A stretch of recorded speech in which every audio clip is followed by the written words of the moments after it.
Do do do do do. Wait. Oh, love me. Ooh. Oh, I haven't sang that song in a long time. Ooh, ooh, ooh. I sang that to my dad when he was dying. Well, actually, that's not true. I think I was saying a prayer when he was dying. I read the Lord's Prayer to my dad when he was passing away. And but he and I loved to sing Red River Valley. That was one of his favorite songs of all time. And so I haven't really sung it since he died, to be honest with you. I mean, I think I have hummed it a couple times, but there was a time when I could not sing that song. I could not. I could not sing.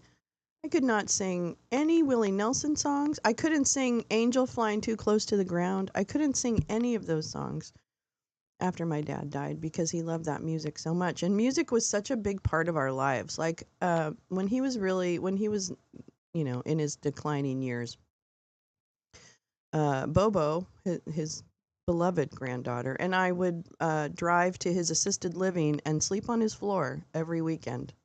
We did that for 3 years so that we could spend more time with him. And I wouldn't trade it for the world. I wouldn't trade that time back for the world. Um, so I just really, yeah, I don't know. I'm really thinking about that this morning for some odd reason. It came into my mind. Um, and he was just such a great person. And anyway, ah, cat under the covers. Anyway, sorry. I don't know where I went down memory lane there just for a second. Do-do-do, in the Red River Valley. It's a beautiful song. I did sing that at I did sing at his wake, I think. God, now it's all memories. I would have sung the Parting Glass though. I know I sang that at one point. Anyway, why am I doing this? Good morning. Oh my God, happy Tuesday. Hello. Wait, who we got here? Who we got? Frenchie. Hello, how are you? Welcome. Welcome to the lounge. Welcome to Wake and Bake. Welcome to Tuesday. It's terrible Tuesday. No, terrific Tuesday, right? Hi, butterflies and Neil and Carla. Tuesday's completely overrated. Easily distracted. How's that new baby? No, bye bye. No, bye bye. And badger. And butterflies are free. How are you, darlings? Is Frenchie from Quebec? I don't know. Frenchie, we've got Canadians and Americans and a couple Australians hanging around, and people from Texas. No, I'm just kidding. Baby is adorable and good. Hooray! Hooray, hooray! We love adorable good babies. That's so great. Wow, so fun. I'm really happy for you. I'm really happy for you. Hey, I'm really sorry about last night for everyone who was I had to run an errand and everything kind of got screwed up from there because I had to run an errand to help Bobo with something and it was all kind of last minute and it just ended up I didn't cancel my plans very well. I think I canceled the space with everybody but Gal and Jay. So at 5 at the time they're like, are we having a space? And I was like in and out of being able to look at my phone even. So and I couldn't have done a space anyway, given where I was. But but it was just a mess. And then no, I messed up more. Because then I go into Discord and I'm like, gosh, you guys, I'm really sorry. I wasn't gonna do a space, but then when I got home, it was like 7 o'clock, and I noticed Gal and Jay were doing it, and then I felt guilty because I felt like they had to do the space, and then it all became a mess. But then that's not the end of the messes because then also I was like every then I was in Discord and people were like, are we going to watch the rest of whatchamacallit today? Um The Stand, and I'm like, I thought it ended. I thought it ended. I thought we watched the last part of it Sunday, and then I felt bad. And then I felt bad because I'm like, you guys were waiting to watch the rest of that ding dong show, and I thought we already watched all of it. I thought that's when Oomph said fuck it, and wanted to show it. I'm like, oh, well, it must be over because he's gonna show the rest of the show. Anyway, it was all a mess. Monday mess. It was a mess. I'm telling you, I'm so delighted. I cannot tell you the delight that I had seeing you two doing that space and then joining you. Of course, I'm so glad I did. I'm glad I found you. Of course, I'm so glad. Oh my God, Iggy and Gal, you're two of my favorite humans on the planet. You need to know that. Nothing you do is going to make me not think that you're two of my favorite humans. We've already been through all of it. That part's over. We're out of our probationary period. We're like legitimate friends now. And when I have a friend, exactly. When I have a friend, like, I don't know, you guys are like the perfect friends to me because there's just unmitigated kind of like, I'm going to support you and, assume positive intent, all the things. We do that with each other, and that's great. I do. I love you guys. I really do. You're like two of my favorite. We started out pretty great. We said, how's your day? Bullshit. You guys were amazing. Were they all voted into your administration? Yes. I just appointed them. We bypassed Senate. We bypassed the Senate. What are the rest of us? No. Absolutely not. Nobody is chopped liver. Oh my God. I'm the chopped liver, if anything. No. It's just that Gal and I and Jay host usually. And we have been friends for... Never mind. I love you guys. I left the show today because I was feeling unloved. Why does she keep doing that? Yeah, chopped liver is delicious. Give me coffee. How are you doing? Give me coffee. It's already off the rails. We're already done. I've already insulted everybody in chat.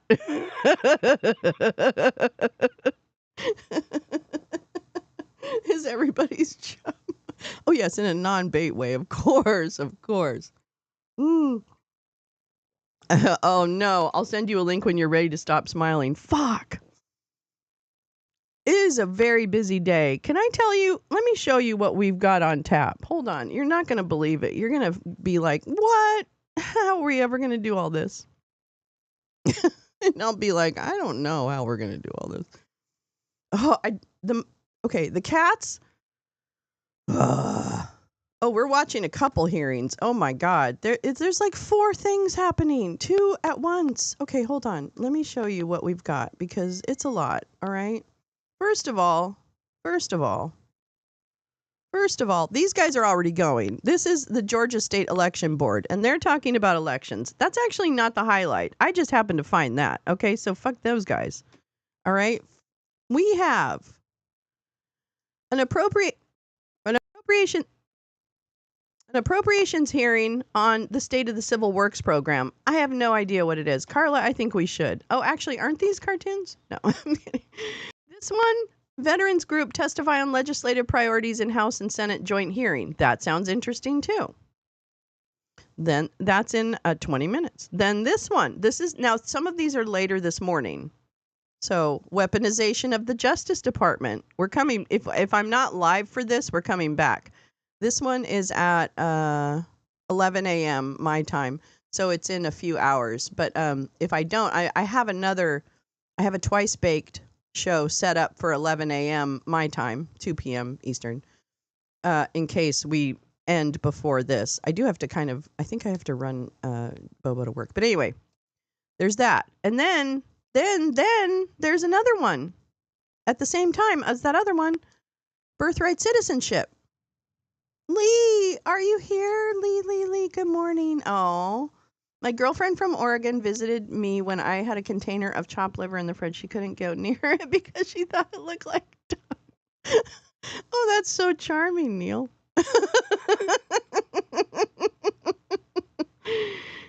Here we go. And then this another one that's happening this morning. I don't think this one's going to be that interesting. I think we can probably pass on this one. This one is justice delayed, the crisis of undermanned federal courts. I don't know. We'll keep an eye on it. Oh, no, I'm not done. Here's another one. Trade committee. Actually, Lee, I was thinking we might start with this one. I don't know. You're probably really busy at work, but there's a trade subcommittee, American Trade Enforcement Priorities. Trade subcommittee hearing on American trade enforcement priorities. And that's happening. We might start with that one. So really, the first one up what's this? And there's another one. Okay, so these are the two I thought. Emerging global threats, putting America's national security first. Well, oh, we were right.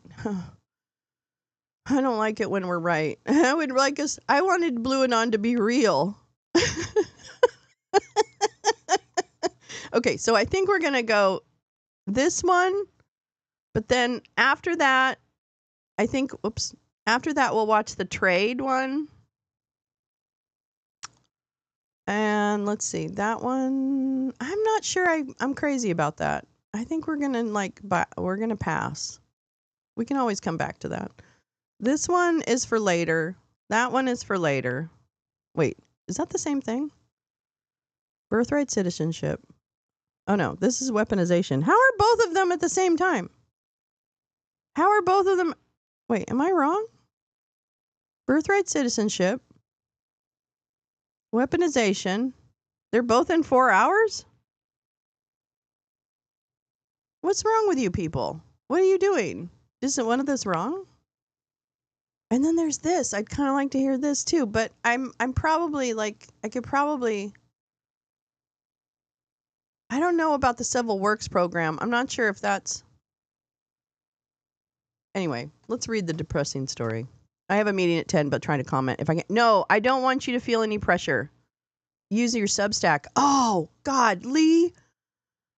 I tell you, if you do that, please. I don't think you have time, but if you write anything, I will fucking read it. I will fucking read it. So, Lee, I completely support that. All right, we're going to have to keep an eye because these are all going to start at once and there's going to be a big bunch of noise and blah, blah, blah. And everyone's going to get upset. All right, let me read this depressing article. I don't want to be right. If loving you is wrong, I don't want to be right. Oh, fucking hell. No. No. Oh. If loving you is wrong, I don't want to be right. I know, I didn't know you had a Substack either. I'm totally going to be on that one. Would like to... Okay, holy moly, gal, right down to Eric Prince running this stuff. Yeah. It's so funny.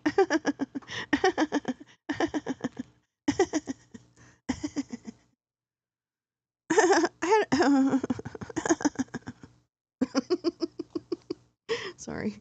Thanks for the support. I journal now, but could use the Substack to channel. I mean, it's true. Blue Anon forever. Hey, man, I wish they were right, okay? I wish this was much ado about nothing, okay? No, Lee, I don't want you to add another thing to your to-do list, my darling. But I'll tell you what, if you write something, I'll fucking read it. Bottom line, I'm in. I want to be the crazy, stupid weirdo. Yeah, exactly. I want to be that. You're all gonna die.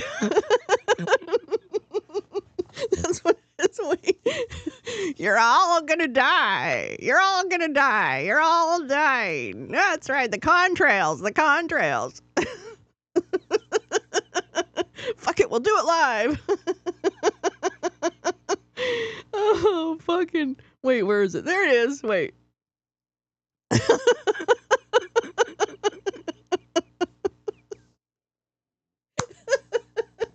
I've got a double bird for the left. They're not lefties. They're not loyal to anything. Fuck that. It said it was blue and on. I wish, okay? I wish it was blue and on, but it's not. So everybody, they need to calm the fuck down. All right, here we go. Trump's allies circulate mass deportation plan calling for processing camps and a private citizen army. Oh. Might do some creative writing too. Ooh, I do a lot of poetry, Lee. It helps. I just write shit and it becomes poetry. It's not poetry by intention. It's poetry to me. Let's put it that way. Bring out your dead.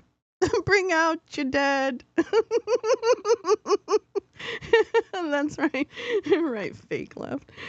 I don't think they're committed to anything but hurting people. Okay, so Trump allies circulate mass deportation. Oh, great. The group led by, there's an actual group. This isn't just a fever dreams of the fascists, fascist fever dream. Fascist stream of consciousness writing? No? No? No?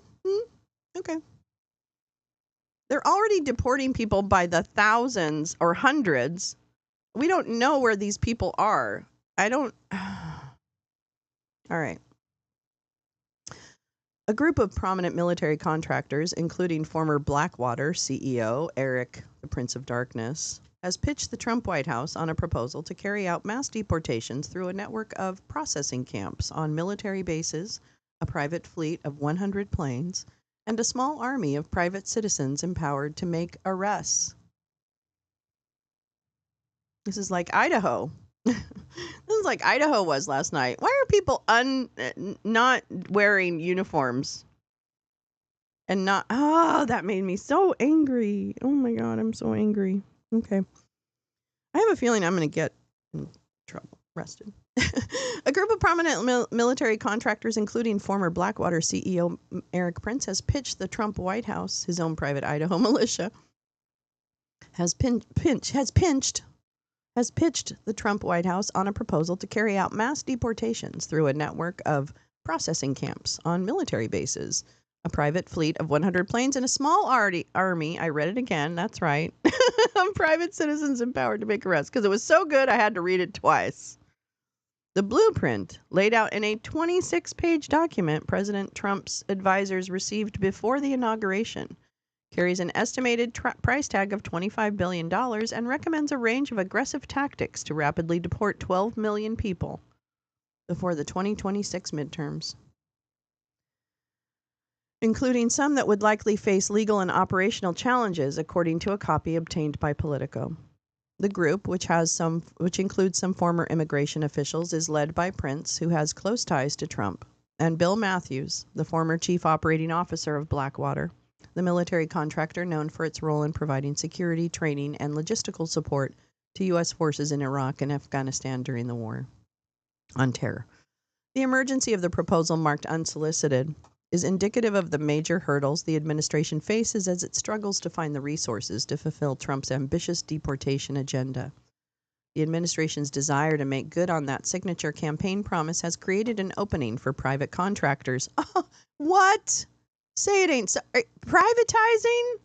Are you kidding? Really? Who see a rare area in which the Trump administration is likely to increase spending. I don't know. I don't know who those people were that removed that woman. Deporting to, but I have a feeling it's a bellwether of what's about to start happening en masse. I mean, I know it happens already, but I'm saying it's going to get more frequent. A private army and one boss that nobody elected.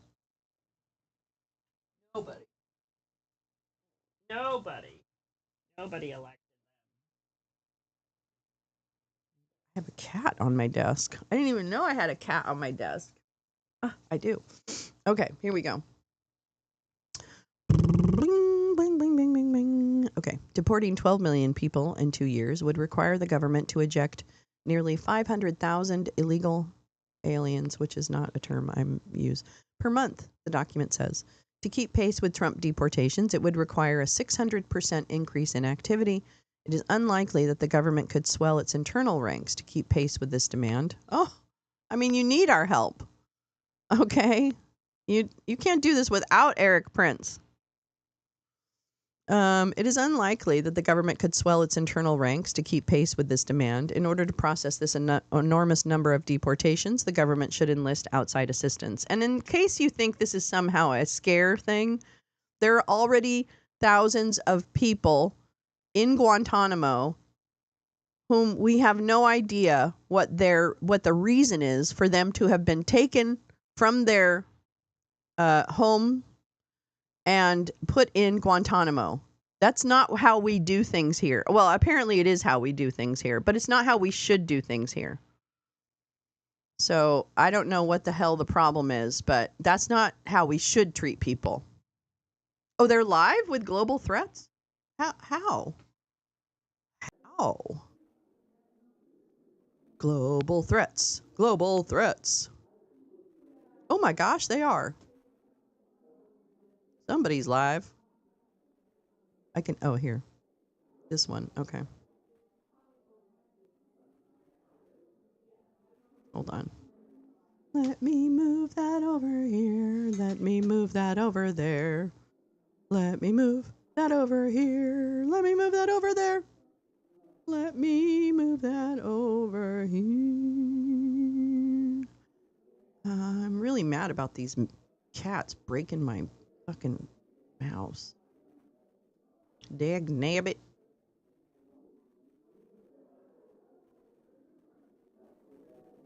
Blah, blah, blah, blah, blah, blah, blah, blah, blah, blah, blah, blah. Blah, blah, blah, blah, blah. It hasn't started yet, but that's fine. No, it's actually great. Thank you so much. Let's see. I want to go to this one. We'll do this. We're in the middle of a hostile government takeover. I want to talk about it, but I've been late for work. And if you say, wait a minute, we have to stop this. We have one, but you didn't want that lady in office. Hostile government takeover. Hostile government.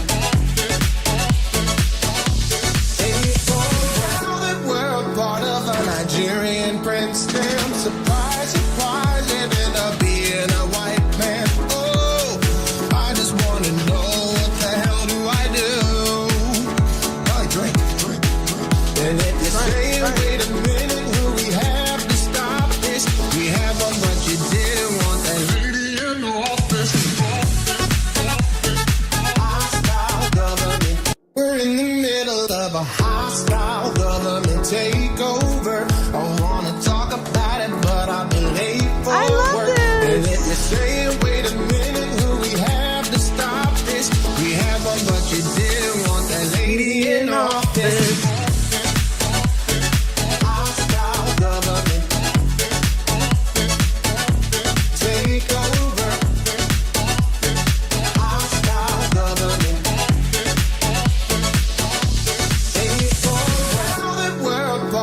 Nigerian prince, damn surprise, surprise, ended up being a white man. Oh, I just want to know what the hell do I do?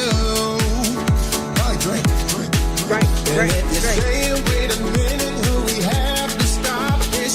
We have one, but you didn't want that lady in the office. Hostile government. We're in the middle of a hostile government. I'm living for that. I am living for that. Thank you. I absolutely needed that. I need to give it a thumbs up. I need to share it. That is amazing. Oh my God. Okay. That was really good. Thank you, gal. I needed that so bad. I needed that so badly. And I am going to listen to that on repeat. That could be a song. Make that a hit. Yeah, just remain silent. Trump will lift sanctions and tariffs on Russian steel and aluminum, thus giving Putin a kiss and turning the screws on Canada. Yep. You're right, Neil. You're right. You're right. What did those Americans think a town hall was for? Well, they wanted... see, here's the thing. I'm telling you right now, they drink their own Kool-Aid. They drink their own Kool-Aid, and they think that everybody agrees with them. Because they hear people on TV say they agree with them, so they feel like there's a lot more people out there that agree with them. Well, guess what? There's not a lot of people out there that agree with you. That's why your families won't talk to you. The reason your families have, like, completely left you is because you're a nutbag. And it's not even the nutbag part that bothers me so much. It's the evil kind of, I want other humans to suffer part. What is wrong with you?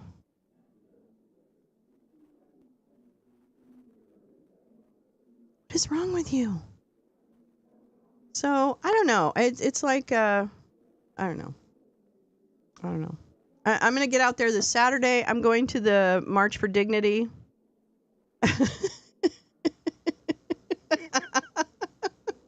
Hey, everybody. It's part of our friend group. Wow, you really are not smart. You know, that you might be right. I don't know. You could be wrong. You could be right about that. It's probably true. I don't know. An eloquent plea for campus activism from Isabel Tribe, Brown University class of 2027. Oh, that's cool. Yeah, it's fine. I don't give a shit. They're all upset. They're all pissed off about life. Another one that's not my problem. All right, here we go. Hostile government takeover. Not only am I smart, I'm pretty, I'm funny. I'm all of the things. Oh my God. Fuck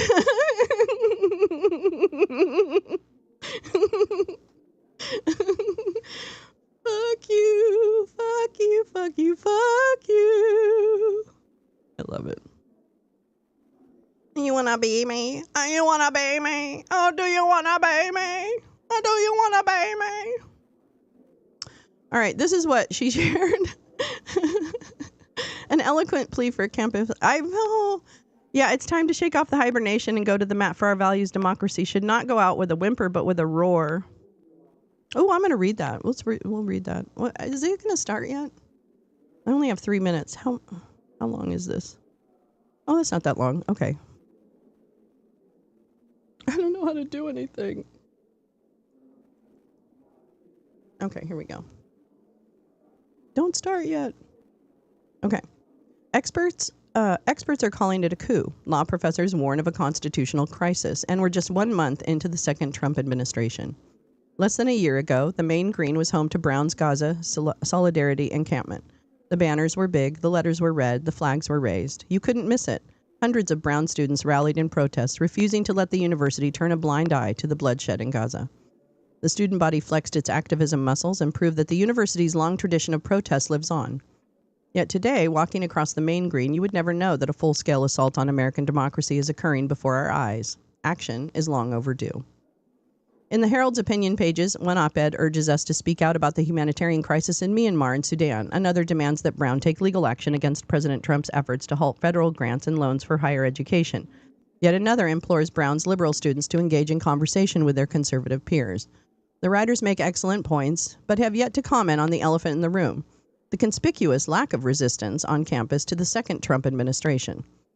For those of us aspiring to be doctors, lawyers, journalists, or federal employees, and especially those of us who hold identities implicated by Trump's war on diversity, equity, and inclusion, our career prospects are in jeopardy. Trump has launched a plan to slash funding for medical research. The independence of the Justice Department is under attack, and federal agents and prosecutors perceived as enemies of the administration are being forced to resign or otherwise be fired. Trump has pledged to jail journalists whose coverage he disagrees with. Thousands of federal workers have been fired in Trump and Musk's ongoing government purge, many in violation of statutes requiring due process. So many of the jobs we've worked toward for years are simply disappearing. Many of us, though, especially the wealthy and white, will be okay. Many of us can afford to be complacent. But since when have we let that stop us from taking action? We cannot separate the wanton destructiveness of this administration from everything we claim to care about. This is about Gaza, which Trump has proposed to seize, and Sudan, where conditions are increasingly dire in the wake of Trump's decision to pull the plug on the U.S. Agency for International Development. This is about trans rights and gay rights, immigrant rights and women's rights, and the right to birthright citizenship. This is about so many issues that it's overwhelming and exhausting. It's often easier to ignore the catastrophic headlines and focus on the things we can control. This is an understandable method of coping, but a dangerous one. As Masha Gessen writes in Surviving Autocracy, there are two main ways in which we navigate the anxiety of living in the age of Trump. One is to accept it. Another is to stop paying attention, disengage, or retreat to one's private sphere. Both approaches are victories for Trump and his attack on politics. So what do we do? So what do? We do what we do well at Brown. We organize, we protest, and we make noise. On Saturday, hundreds rallied at the Rhode Island State House to protest Musk and the Trump administration. But up on College Hill, the campus was quiet. Brown should be at the forefront of these demonstrations, standing alongside our Providence community in resistance. The momentum is there, and it's time for us to join in. As Timothy Snyder puts it on Tyranny, 20 Lessons from the 20th Century, generic cynicism makes us feel hip and alternative, even as we slip along with our fellow citizens into a morass of indifference. I refuse to believe that Brown is a community ruled by cynicism. At Brown, it is cool to care. So let's exercise our right to protest while we still have it. America has opened the door. There are folks here from the great state of Illinois. All right, we'll come back. That's a really excellent If you will stand, op-ed. and so I would just love to see you. Good to see you. Thanks for being here. Hi. You guys, hello. I have to be real careful because we want to include all of Illinois, but being from Southern Illinois, we capitalize the S there. So Who's talking? People don't realize how far out of Chicago I live. So, but thank you for traveling here from our home state. I want to say Good morning. This hearing of the Subcommittee on Military and Foreign Affairs will come to order. Okay. I want to welcome everyone here today. Without objection, the chair may declare a recess at any time. I recognize myself for the purpose of making an opening statement. I'm so confused.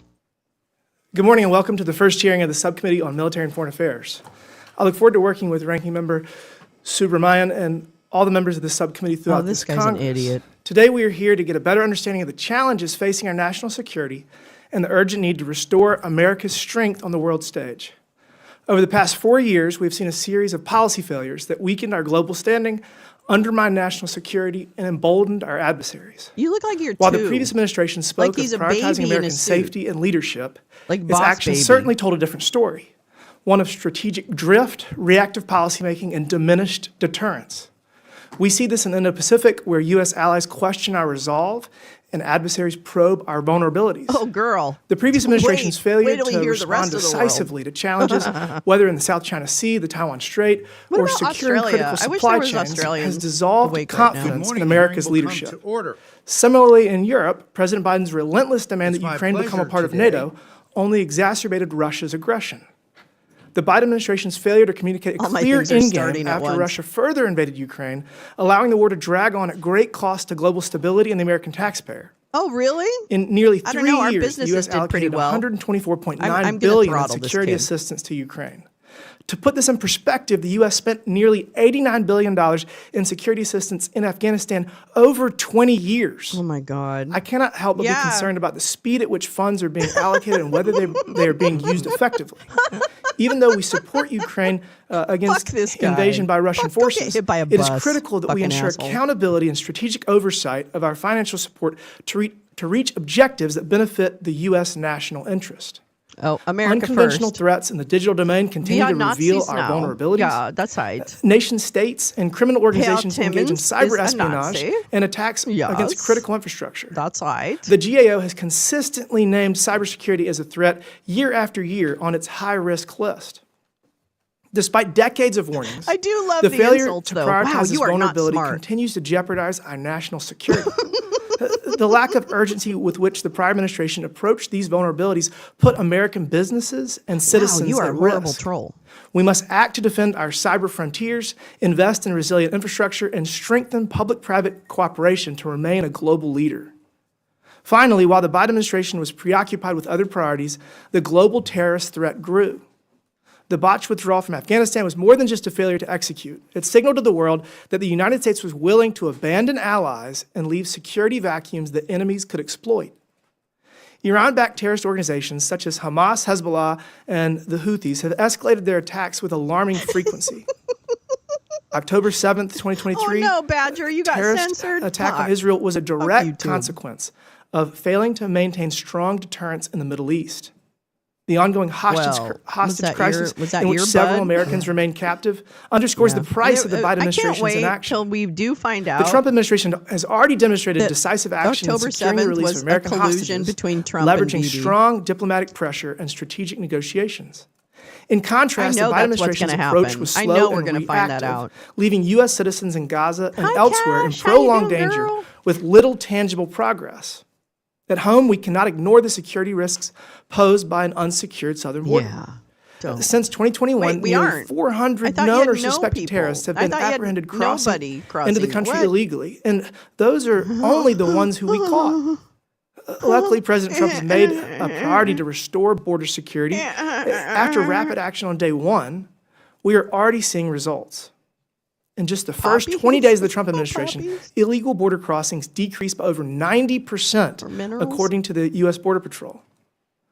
President Trump's strong leadership, reinstating the Remain in are you Mexico gonna policy, get on to canceling what the unlawful point of parole this is, programs, you idiot? resuming border wall What the hell is construction, this and called? deploying 10,000 U.S. troops to enhance border security have all helped to reduce the threat at the border.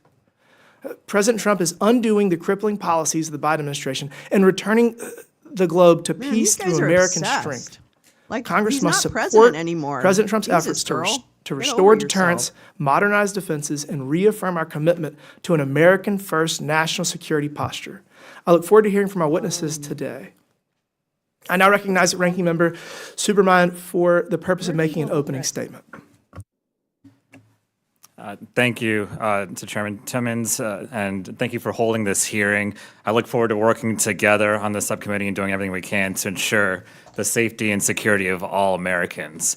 And I also, want to make sure that this committee will support our military and foreign affairs personnel here and around the globe. And from our conversations, it sounds like that'll be a priority for this subcommittee. So I'm grateful for that. And they and their families make so many sacrifices to our country, and we thank them for their service. And I want to thank today's witnesses for appearing before the subcommittee to share their expertise as well. And protecting the American people against emerging global threats, ensuring America's national security, these are bipartisan issues. And we can agree that there are global threats to the safety and security of the United States and its allies. We can agree that we need a foreign policy that strengthens America's standing in the world, combats our adversaries, and counters extremism. And we agree that we need to be prepared for those threats. And preparation means having the tools, having the technology, and most importantly, having the very best and most qualified personnel to keep us safe and represent us on the world stage. But what I, and I think many others across the political spectrum, really are concerned about is this. Does this administration know who our adversaries really are, or who our allies really are?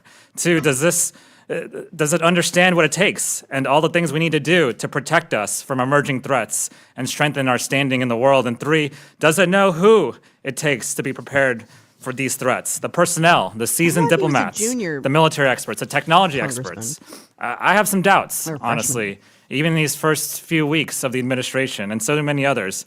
And let's start with really defining who our allies and adversaries really are, because I think there's some confusion, and I can't believe we have to do this, but here we go. Russia is not our friend. Vladimir Putin is not a trustworthy partner.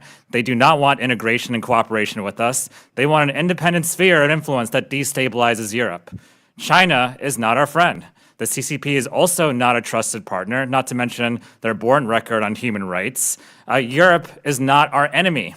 We have similar goals, shared values, and most importantly, many decades of mutual trust and cooperation with the goal of global peace and stability. Mexico is not our enemy. They're not only a trusted ally, but their cooperation is integral when it comes to border security and fighting cartels. Canada is not our enemy, at least not outside the hockey rink. They are a trusted ally, so why are we threatening to annex them right now?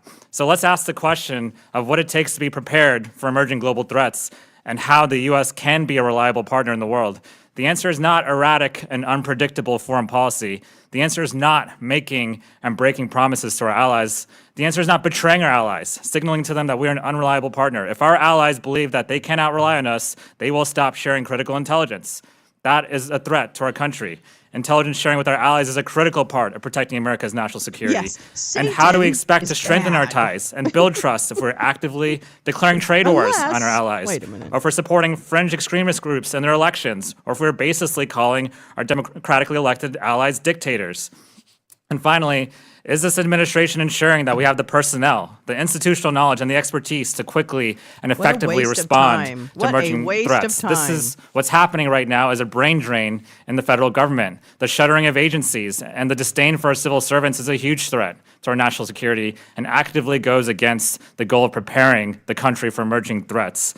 How do we respond to emerging global threats when our president does not even seem to understand who our wonder threats if are or employment how we numbers stop are gonna them? show any Instead of blips. protecting our national security, he's mimicking the propaganda of our authoritarian adversaries in some cases, sending mixed signals to the world He about sided what we with stand for, Russia and at the firing UN. and firing the best people who are positioning us to keep us safe. So I hope Come the members of this on. committee share Get my a desire to fucking conduct true grip. oversight to further our shared goals of keeping Get a our grip. country safe and prosperous, because this administration's foreign policy, even to date, is essentially surrendering to our emerging threats, not addressing them head on. It's making us weaker, less prepared, and it threatens our future and makes Americans less safe. So I yield back.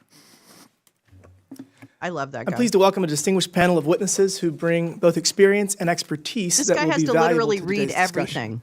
I'd first like to welcome Brent has Sadler, no who is a retired original captain of the U.S. thoughts. Navy and led many initiatives in the Indo-Pacific during his tenure.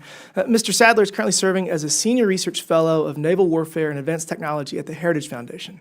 Next, we have Megan Mobbs, who is a former Army officer, paratrooper, and combat veteran with an extensive background on defense, national security, and public safety, and currently serves as Director of the Center for American Safety and No, she Security isn't. at the Independent Women's Forum. Next, we have I Jacob beg to Alladard, who is a preeminent scholar on issues related to the Middle East and is currently the director of the Center for American Security at America First Policy Institute. Lastly, we have Charles Kupchan, another who Nazi. is a senior fellow at Oh, no, the he's probably Council on not. Foreign Relations and He's professor actually of international probably a affairs in the normal Walsh person. School of Foreign Service and Department of Government at Georgetown University. Oh, well, he's I thank probably a each good of the person. witnesses for being here today, and I look Mob forward to influence. your testimony. Pursuant America to First Committee what, Rule the 9G, Council for the National witnesses Policy didn't have anybody will to please send stand and today? raise their What? right hand. Are you kidding me? We couldn't find any other actual like Thank you. people Do you in solemnly uniform? swear or affirm that the testimony that you are about to give is the truth, the Oh, whole her truth, and suit nothing is but the truth, so terrible. help you God? I mean, gray suits on women are bad too. Thank you. I'm just saying. Let the record show that the witnesses answered in the affirmative. You may take your seat. Okay, we've got this one. We appreciate you being here today and look forward to your testimony. Let me remind the witnesses that we have read your written statement and it will appear in full in the hearing record. Please limit your oral statements to 5 minutes. As a reminder, please press the button on the microphone in front of you so that it is on and the members can hear you. When you begin to speak, the light in front of you will turn green. After 4 minutes, the light will turn yellow. When the red light comes on, your 5 minutes has expired, and we would ask for you to please wrap it up. I now recognize Mr. Sadler Sorry. for his Oh my opening God. statement. Good morning, Chairman Timmons and Ranking Member Subramaniam. And thank you for the opportunity to share my insights with the distinguished members of this committee and the American public. It has been nearly 4 years since Admiral Philip Davidson, the then commander of the Indo-Pacific Command, warned that China was preparing for a war over the fate of Taiwan by 2027. In that time since, American statecraft has not risen to the times as recent world events make clear. Russia has invaded Ukraine and waged the largest war of aggression in No, Europe we're since on World their War II. side. Sadler. An avoidable Sadler. war, but missed opportunities We're to on posture their military side. What's your forces, problem? confusing diplomatic messages like These guys President's are having minor to incursion switch remark in late all January their hawk 22, language. together with a persistent reluctance to arm Ukraine with the weapons with authorities to use them as needed, signaled a green light for invasion and a predictable years-long war of attrition. With Western allies providing munitions and weapons to Ukraine in a prolific and unsustainable rate, Iran, through its proxies attacked. On Proxies? October 7th, 2023, Hamas launched a barbaric assault on erstwhile ally Israel, I have a which grew to feeling Trump include had something to proxies do in with it. Iraq, Syria, Hezbollah in Lebanon, and the Houthis in Yemen. The attacks in the Red Sea against our warships has further depleted American munitions critical in a war against China. 120 SM-2, 80 SM-6, 20 Standard Missile-3, and Advanced Sea Sparrows that will take many months to replenish. This followed the former administration's sanctions relief, releasing more than $16 billion to Iran, and non-response to Iran proxy attacks, 83 of which against U.S. forces occurred between January of 2021 and March of 2023, only 4 of which of those occasions were responded to. This made clear to the mullahs in Tehran the time to attack was in.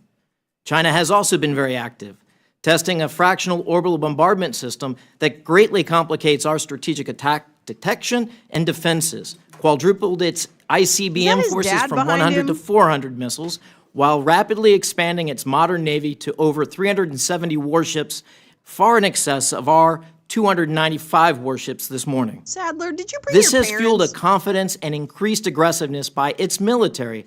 Violent and dangerous confrontations like that at Second Thomas Shoal last summer that saw several Filipino sailors injured, My one of job which is, losing how a high thumb, can I get this are session? unfortunately becoming the norm. In each of these cases, it's important to note that our allies play a role. America First does not which mean allies? America alone. Oh, And really? a key lesson of the Ukraine war, many of our Asian allies have noted, is that an ally unable to defend itself or delay adequately an aggressor is a liability to our collective defense Okay. and very likely to What? suffer defeat. America must talking heed this about? lesson as well and tend to its defenses better to include securing our Teresa, economy I while know, our girl. allies work with us to bolster our common defense that has been neglected for too long. Case in point, Taiwan. Over $20 billion in arms sales critical to deterring a Chinese invasion has languished for far too long. This backlog must be cleared. The reason for this is diversion of munitions like Stingers and Javelins to the war in Ukraine, of course, but that also really a what it is? lackluster and inadequate defense industry here at home. Really? This was made unavoidably evident as our domestic high enough. artillery and munition production, I heard only what you said. 14,000 rounds a month at the beginning of that war, couldn't keep up with the rate of expenditure on the battlefield. Ukraine was needing to use and expend 20,000 rounds a day. Yeah. Taiwan is stepping The up war's too, fucked with increased defense spending. Over 2% of GDP they have Why are you spent so since hard on for 2022, Taiwan? and the island's new president, elected last year, is come you're moving not a forward to reach yes a 3% and of kinda guy? GDP goal. I'm going to just keep Finally, if we cannot secure our own supply chains and sustain a wartime economy, we are vulnerable to coercion by a China that effectively controls the terms of trade via its network of Yeah, ports and it's a maritime big- dominance. Well, To it's be a a big good country ally, and the U.S. we must need their strengthen its shit 'cause we defenses don't wanna and harden pay its people economy living by wages, restoring sir. a vibrant, competitive Maybe if we maritime want to pay industry. people living wages, The lessons we of could the make all last that 4 shit years here, make but we clear don't. sustained peace is only Womp womp. possible with a strengthening of our defenses. Thank you. You said nothing. I now recognize Dr. Mobbs for her opening Penis statement. Tip says, Chairman Timmons, Ranking Member Tiny Subramaniam, baby and members of penis. the subcommittee, thank you for tiny the penis. opportunity to testify today on emerging global threats. For me, this means having a timely discussion on the future of U.S. foreign aid and the indispensable role of soft power in securing American interests. oh, really? Soft The power? world is rapidly changing, Please, and authoritarian doctor, tell regimes us. are waging a relentless campaign to Tell us expand their about soft influence, power, bitch. undermine Western I don't know who institutions, she and is. She reshape might the be global nice. order. They understand that power is not only measured in tanks, ships, and missiles, but also in influence and perception. And aid. If we are to prevail in this competition, the United States must effectively deploy both hard power and soft power. Okay. Hard power, our military hearing you. capabilities, requires political will and material strength. Mm-hmm. But soft power, the power of our ideals, our culture, and our global partnerships, Right. requires equal political will and a Okay. disciplined strategic approach to the exportation of American values. Okay. Yet, the American people have lost faith in soft power or foreign aid by Wait, another name. what? And who can blame them? What? For decades, they were told their hard-earned tax dollars are being used to advance U.S. interests, build alliances, and project American leadership Are you abroad. now a specialist in Instead, how the to last few change weeks have community demonstrated that attitudes or to millions improve community vanished health, into a bloated bitch? bureaucracy, enriching contractors your and NGOs expertise with deep now, you pockets cunt? and deeper ties to Washington, while the world grew more dangerous. The American people do not forget when their generosity is exploited, Are their you security kidding is put me? at risk, and their trust is betrayed. I want to drop This this, is what the bitch managed in the middle decline of a of American fucking soft power looks slum like. and see how she Let's be navigates clear, her way out of USAID it. became a racket. I want The her to real money see was not in children results, but in starving. relationships. I want her Accountability to was an see it. afterthought. I want her to see Success is every measured by dollars single obligated and not outcomes one. achieved. Worse, USAID drifted from its original mission. No, it didn't. It became a platform for social experiments No, it didn't. disconnected from strategic interests No, it didn't. and the needs of the local populations it purported to serve. For example, in regions vulnerable to Russian disinformation, USAID directed resources towards advancing controversial social agendas in societies where such efforts were culturally alienating and counterproductive. This not only undermined our credibility, but provided Russia with powerful propaganda tools against us. I'm sorry. None of what she's saying is true. And this is just a woman who is a cunt, who is a bigot, who, these are all people who do not understand. They do not understand how programs within USAID, funded by USAID, are helping. Yet again, for the people in the back. USAID has a very competitive grant process. It is very challenging to get a grant. You have to basically prove your worth as a human being. And then you have to document every penny. And guess what? If you spend money on the wrong thing, let's say you're moving money, you not only have to get permission ahead of time in order to do that and to reallocate those funds to a different activity, you then have to jump through a bunch of hoops and document all of that and evaluate it. So I'm going to tell you right now, this bitch, this cunt, this fake ass twat does not understand how international aid works. Because yes, international aid goes in and addresses vulnerabilities in the community. And that might mean that LGBTQ little children or adults won't be killed because maybe there's a group in Guatemala that can help that community accept each other for who they are, and people can live in dignity. That's what she's complaining about. These so-called social experiments that she's complaining about are to ensure that people aren't killed in the street.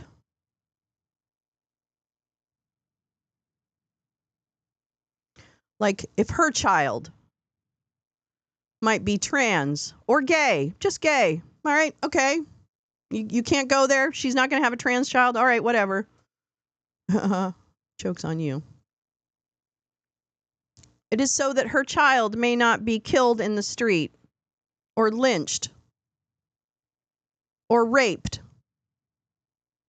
Because that's what happens in a lot of areas of the world to LGBTQ communities. So if you enjoy your brunch, Dr. Mobes, if you enjoy your drag queen brunch,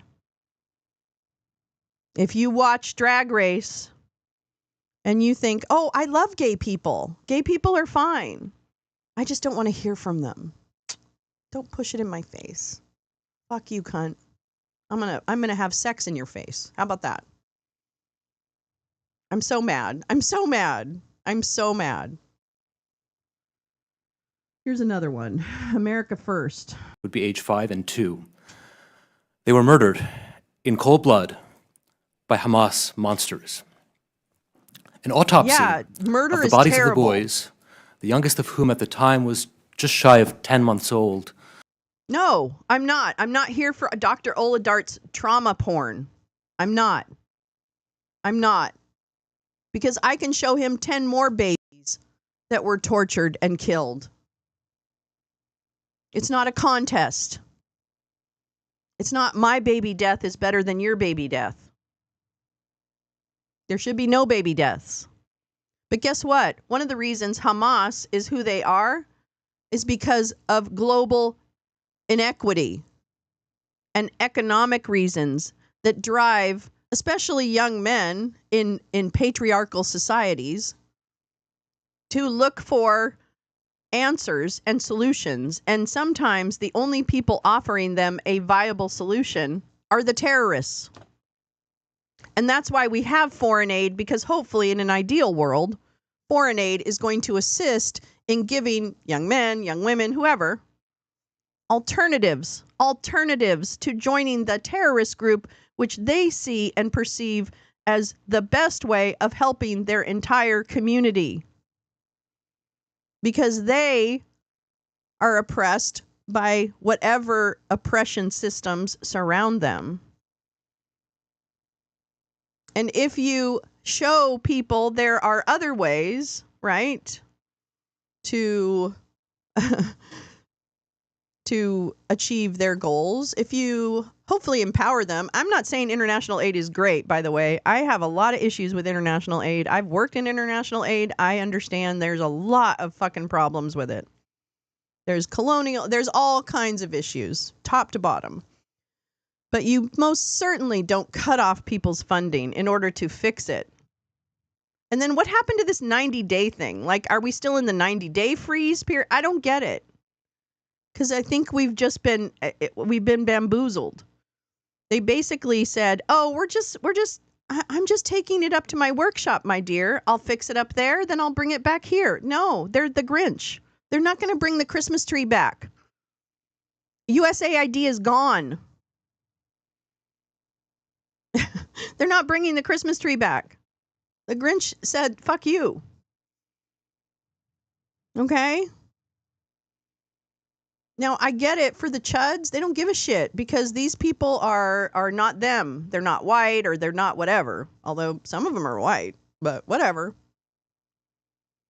And it only matters to those chuds that are bigots if they're not white. I mean, you know, like, fuck, man.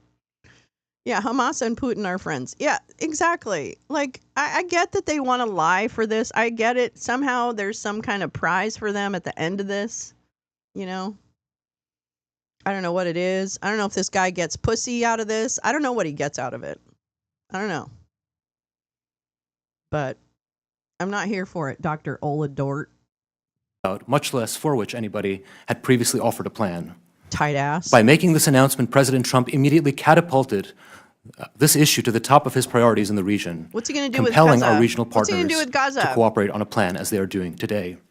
It is in America's interest to see that Palestinians are free of Hamas, of Islamic Jihad, and of Iranian with their regime homeland? influence. Are they So what can rid of their Congress do? homeland? You There are fucking two dick. general things I think Go Congress fuck can do. The yourself. first Go and get hit by a easiest bus. is to go visit. There is no better education you can give yourselves and your staff than to be on the don't want him ground, to get hit by a visit bus. key sites, and just hear kidding. directly from our friends on the front lines. There is also no greater symbol of support than for our elected officials to appear shoulder to shoulder with our friends in their time of need. Oh, right. Like Second, the Ukrainians? I encourage you to look and follow the the Ukrainians? administration's policy on Iran, augmenting it as events develop on the ground, while looking pragmatically at places like Syria and Lebanon, and For where what? our regional partners can help lead and shape events on the ground who's running to reinforce Syria our right now? deterrent against our adversaries. Really? This is Who's not a running job Syria for the right United now? States to do alone, and yet it is only the United States that can point the way.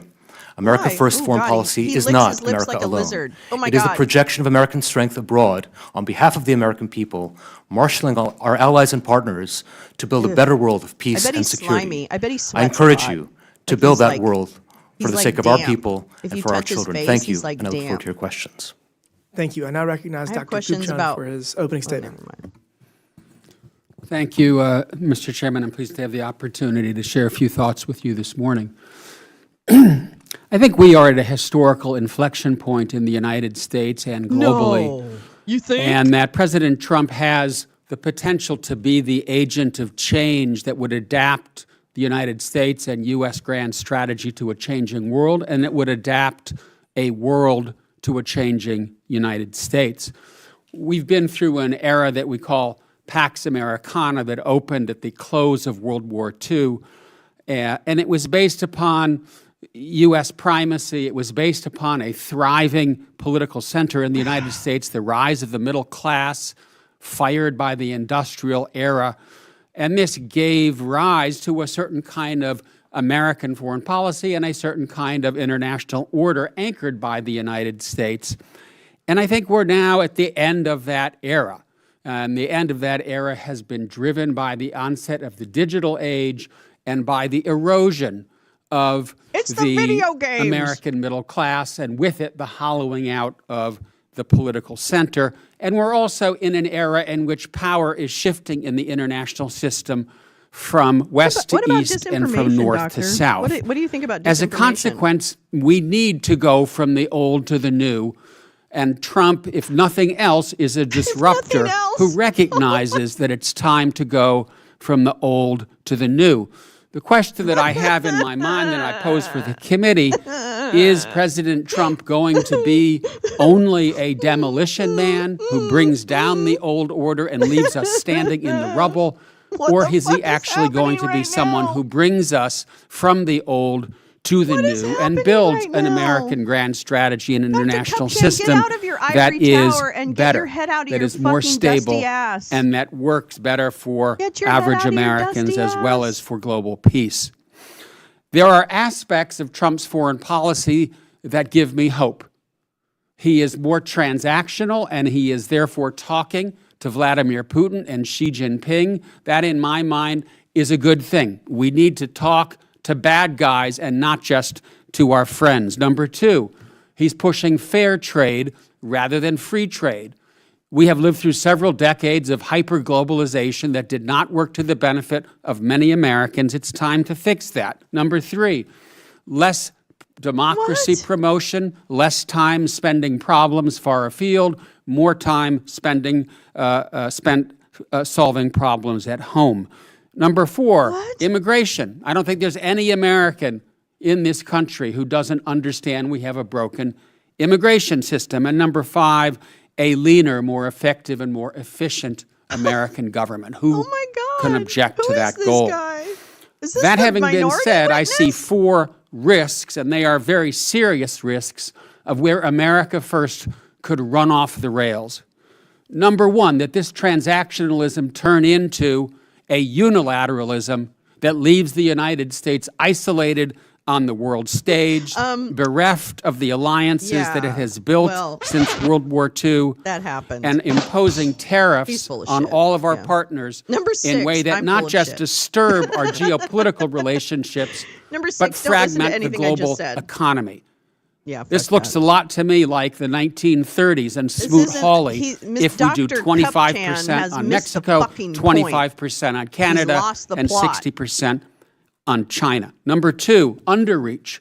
What's happening today with Ukraine is, on the one hand, a good idea. We need to talk to the Russians. Number two, but it has been handled very poorly. There's no strategy. Why is Trump insulting Zelensky? There is a strategy. Why is he saying that Ukraine is to blame? Why did he just yesterday order his diplomats to vote no on a resolution at the UN that said this is Russian aggression? If this isn't Russian aggression, I don't know what aggression is. And so we need a government that understands who's right and who's wrong, and to stand up for a democracy that's struggling for its survival. Number three, Doctor, let's really not waste a lot of time trying to turn bad. Afghanistan and other countries into Ohio, but let's make sure we protect democracy here at home. And I've studied what happened in Hungary and in Turkey and other countries that became illiberal democracies after long runs of democracy. We are not far from that outcome. Are you kidding me? And I would ask this House, does he not this institution, to make sure that it jealously protects its powers, and that we make sure that the rule of law and that the norms and practices of liberal democracy are preserved. Final point, I think the United States needs a better and more efficient government. What I see happening is the United States is breaking its government. President Trump is taking a wrecking ball to the U.S. government and the world that America made. Dr. Your time's expired. Professor, and it's time to speak up. Thank you. No, well, you buried the lead, you stupid cunt. Questions. Mr. Sadler, the U.S. is engaged in an era of great power competition, yet our actions haven't always reflected the urgency of this challenge. How would you assess the United States' current strategic posture in relation to China and Russia? And are we sufficiently prioritizing military readiness and deterrence? Yeah, the short answer is that we're shooting behind the duck, to use a Southerner's term here. We've admired this problem as a nation, bipartisan, multi-branch, executive, Congress, for far too long. I'm not sure I can stick with this one. In the early 2000s, China recognized as the smoke was still rising over September 11th attacks in 2001, that was their strategic window of opportunity, and they have not failed to deliver on that. My friends were They've rapidly grown across the board, their military, while we have shrunk. I'm sick and to we need death to do of better. people It telling us we're not requires right because we were reorganizing right, the way and that it's we worse than we thought. are So go fuck doing yourselves. business in government. We do need to take a fresh perspective, like we did in 1947 with the National Security Act, Yeah, and get dude, ready and you ate the retool for fucking this duck. new Cold War that we're in. But the Teresa. focus on just readiness I can is hear a that in failure. your Focus voice, just on Teresa. capacity is a failure, and focus just on some new capabilities. Oh, you and, are the fucking duck. modern weapon systems is also a failure. We're in an and world. We have to do all said three you of ate the those things if fucking we duck. hope to keep the peace. All while realizing we have $36 trillion in debt. Sounds easy. A critical element to this problem is that learned the that Biden number. State Department I prioritized learned certain that foreign number military today. sales while ignoring others. Despite mean all being only 36 authorized by billion. Congress, it seems that Or trillion. the future, well, at least in retrospect with I'm really mad. Ukraine, it would have been better to arm them prior to Russia invading. The term that I think is used most is the porcupine method. As of September 2024, the U.S. foreign military sales backlog to Taiwan included $20.5 billion in weapons that had yet to be delivered. What specific reforms are needed to ensure critical defense equipment reaches our allies in a reading timely this. manner? Somebody tapped it for me. Yeah, this one is what do you troubling think, because Sadler? the place where we could see the Yeah. biggest war is with China and the United States, and so it's Really? You imperative think- that we you think get these actually China- weapons Okay, to wait a minute. Taiwan. No, Beijing no, does no, count no, bullets. no, They count no, missile tubes. They do. Okay, let me tell you. You think you're going to tell me, this dude is going to sit there and tell me that China wants to destroy the United States. They're one of their largest trading partners. Okay? Stay with me on this one. You're telling me, sir, that the biggest war potential, except for the fact that there's a war currently happening in Europe that is escalating by the day, you're sitting there, Sadler, in your tidy whities, and you're telling me that China is going to bomb the shit out of us, their largest trading partner. I'm sorry. I don't think China wants to take over their largest trading partner. I think they want to trade with us. And they want to have IP so that they can use that IP to then also compete with us. Okay? This is about money. I understand Sadler knows exactly what's happening here, and he's pushing an agenda. And I understand that. He's got a job to do. He's got to suck balls. He's got to suck Kevin Roberts' balls. Hard to understand him with all those balls in his mouth. So he's not delusional. He's actually evil. Because he's wrong. I don't think China wants to destroy the United States. I think they want us to be a captive trading partner. And they probably want Taiwan, and they probably will try to take it. I'm not saying that's not going to happen. I'm just saying they're not going to come in and invade and destroy the United States. They need a trading partner. They would like to have one where they control it more, right? Which is why they have operations here to drive dissent and other things, because chaos also works for them, because look at what we've got now. Ooh, I know, Mr. Sadler.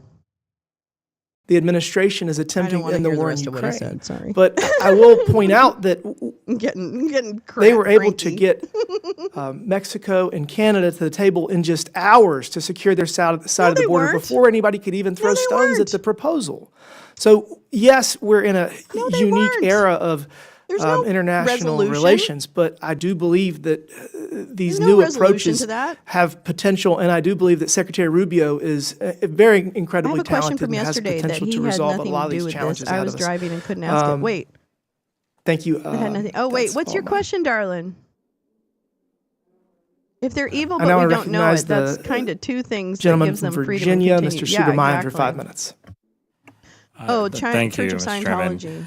No, not I heard Eric a couple Rader. interesting things. No, Eric and, Levi. I'll get to them. But Peace, love. first, I wanted to talk about L-E-V-I-A. military personnel and Levi. foreign affairs I know there's two personnel Erics. because that's in the news a lot right I now. don't know There's our many Eric of them Rader. I don't in know my anything about districts. him. I in particular, I've talked to many defense contractors, people who work for those contractors, people who work at places like USAID and the Defense Department. And one of the things I keep hearing is that they'll go find a job in the private sector. Certainly, this is hard on their families to have this unpredictability or be laid off altogether.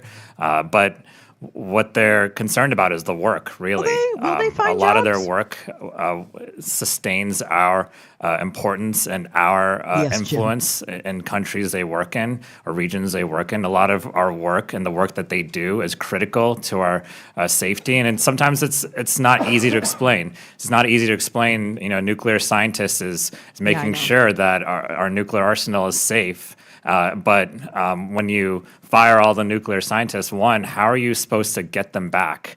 Right? They're having trouble getting them back and walking back that mistake, for instance. And two, do other future nuclear scientists want to join our government and help be a part of the solution, help the wish safety and security the of the tinfoil American hat was people, real in and this take a case. lesser salary in many cases to do that? Are we a good employer, right? That's going to be really critical in attracting the best and brightest talent in our government. And so this is something I keep hearing over and over again. And especially when you cancel a contract, many times the company will have spent many years investing millions of dollars or more into trying to develop that technology or that asset. And that research and development ends up really going to the wayside, and we go years behind. We get years behind on military technology and assets as a result. And so I want to start there, but I ask for unanimous consent to enter into the record. I need someone more like in command, right? Like February 24th, 2025 article from the this Washington isn't a Post movie, I understand that, titled but- U.S. Votes Against UN Resolution But I do love Condemning Russia Subramanian. for Ukraine War. Without objection, so ordered. And the first line says the United States voted with Russia, North Korea, Iran, and 14 other Moscow-friendly countries Monday against the UN resolution condemning Russian aggression in Ukraine and calling for the return of Ukrainian territory. And I would just ask, I would ask our witnesses today, Mr. Stadler, to start with you. Do you believe Ukraine and Zelensky was responsible for this war that's happening now? Oh, thanks again for the chance to be here. I'd say the first thing is the metric in which you evaluate success. Is it a yes or no question? Do you think that Ukraine was responsible for do you blame Ukraine for the war that's happening right now? No, I don't. Dr. Mob, do you blame Ukraine for the No. war that's happening? Dr. Oldort, do you blame Ukraine for the No, war I that's don't. happening? Dr. Kumpchen, do you blame Ukraine for? Okay, it's interesting. And then what about this UN resolution here? Do you feel like it was appropriate for the United States to vote against this resolution, Mr. Sadler? I think it's the wrong metric to evaluate. Getting a lasting peace is the real thing, not a meaningless UN vote. Well, so you believe that the UN, we should have voted with Russia, North Korea, and Iran on this UN resolution? No, the end is what I'm focusing in on. Do we get a lasting, meaningful peace between Russia and Ukraine that serves American interest? This vote will be forgotten if we get Does to this that, does you know. this no, it won't, vote baby. Oh no, baby. give us a lasting oh, peace? baby. No, it won't. It's I think the never jury's gonna still be out on that. forgotten, Okay. bitch. Dr. Kumpchen, do you believe this vote on the UN resolution gives us a lasting peace? Do you think this was the right move for the United States? No, I do not. I think the only way we're going to get a lasting peace is making very clear to Vladimir Putin that he can't keep taking territory from Ukraine. That is the way That's to right. They're get taking peace. your It's guns, to stop him. chuds. And I think I would agree with that. They're And something else taking Mr. your Salary guns. said was that if our allies can't defend themselves, then they're not our ally. Is that what you said? Oh yeah, I'd love for you to clarify FBI that. deputy director. No, absolutely. I'm I'd Dan love to Bongine. clarify that. No, What I saw gonna finish my firsthand parody song in of summer him of now. 22 in Tokyo was There's no for someone that FBI grew up in anymore, Japan, a please, very love. Come stark on. change because of what they saw in Ukraine. It's so they can the lesson destroy they took from documents. that, Oh and my I've heard it God. in other countries throughout Asia, is that if you do They're not gonna take just care of your put all the defense sheriffs- adequately, oh my God. and you I'm can't so sustain sad. yourself long I'm so enough for your sad. allies to come in, you are a liability to that collective. I would Are say you kidding what I me? took from that, what I'm taking from this administration's foreign policy is that we're not going to be there for our allies. And so why would our allies Period. want to trust us? I yield. Thank you. I now recognize the gentleman from Arizona, Mr. Biggs, for 5 minutes. Thank you, Mr. Chairman. Dr. Mobbs, in your written testimony, you opened a section on multilateral institutions by stating the UN is a failed institution. I used to represent NGOs at many multilateral institutions, including the United Nations. And If you want to see illiberal democracy at work, you need to just go up to the UN. If you want to see corruption at work, you just need to go to the UN. So can you elaborate on your statement as a failed institution? Absolutely. I mean, clearly it's paralytic, it's bureaucratic. There is evidence of corruption, as you said, if you read my written statement. But just a few examples of that is the Rwanda genocide that we saw occur, Bosnia, Syria, its inability to deter aggression in Ukraine. Not only that, there was the oil for food scandal in 2004. Oftentimes they spend more money on conferences and the administration than they do actually on the programs. There's been UN peacekeeping abuses. There's been allegations of sexual exploitation in Haiti, Congo, all over the place. I am not against alliances, but I think it is clear that this institution no longer serves American interests and is oftentimes, in fact, contrary to American interests. Right. Yeah, thank you for that. I'll leave that, and I'll just point out that when in the discussion on soft power, economic relationships, trade relationships, those are also indicative of soft power as well. How's And trade the wars? U.S. How do trade wars is work in actually, that I then? believe, now using this kind of soft power. I mean, you see it in the response with Mexico and Canada, just didn't like respond. lickety-split There's to actually no close the tariffs. border. So now The you have tariffs record lows. aren't You haven't seen this happening low because number of we daily backed encounters down. in probably 30 years Trump more. backed down. I don't know when. I grew up Trump on the border. I backed don't know when down. we've seen fewer than these. Trump backed down. Trump backed down. I'm sorry. We don't do alternate realities here, Andy. Okay? We don't. We don't. So go fuck yourself, you big fucking ball bag. So I'm going to go on now. Dr. I'm gonna Sadler, just, like, you have boom. administration due I to don't hold care. China and Russia accountable for these attacks. Well, thanks. This is the challenge of this new Cold War that we're in. First, we have to be willing to use all tools that are available to us for Cold an War end against state, a Mexico and strategic Canada? end. And too often, we've operated in What? cylinders of excellence. The economics Wait, kind of what? on their own, the military off on their own, and Why the are we diplomatic kind ending, of on their own. We need to bring that together and bring all those forces to bear, and specifically. Just Why are this we morning, ending actually, why not are this we morning, but the ending last 24 sanctions hours, then? there was a vessel, Chinese vessel, yet again, caught severing undersea cables to Taiwan. That vessel is being boarded right What now. about the Russians This is the doing that type of, I in- would say, in we're the moving out Nordic of gray seas? zone, No? a comfortable gray zone that we've gotten too comfortable the last 20 Okay. years, into Wow, a this more guy can really real and more equivocate. conventional kind of confrontation. So we have to be ready for these types of incidents. We have to be able to okay. hold those And shipping I companies. just want to interrupt you just for a Okay, yeah, sec. because you're when you not talk talking- you're about not that, saying what that I is wanted you to that is say. not the first time that's happened, and even in the last 6 weeks, Oh, okay. it's happened multiple times. They I are. want to No, ask you there- this there's question. no- they don't It's care about been even reported their that own Chinese-backed people. hacking groups Volt Typhoon and Salt Typhoon have gained access to U.S. energy and telecommunications infrastructure. These groups Salt targeted Typhoon? existing law enforcement, national security intercepts, the wiretap Have you heard about access what's that points. other one? And Mr. Chairman, I'd like to submit for the record an article called Chinese Telecom Espionage Began with Much Broader Aims. Oh, God, and another this is one, so U.S. boring. officials I'm urge sorry. Americans to use My other encrypted apps suit amid is a an Klan unprecedented cyber attack.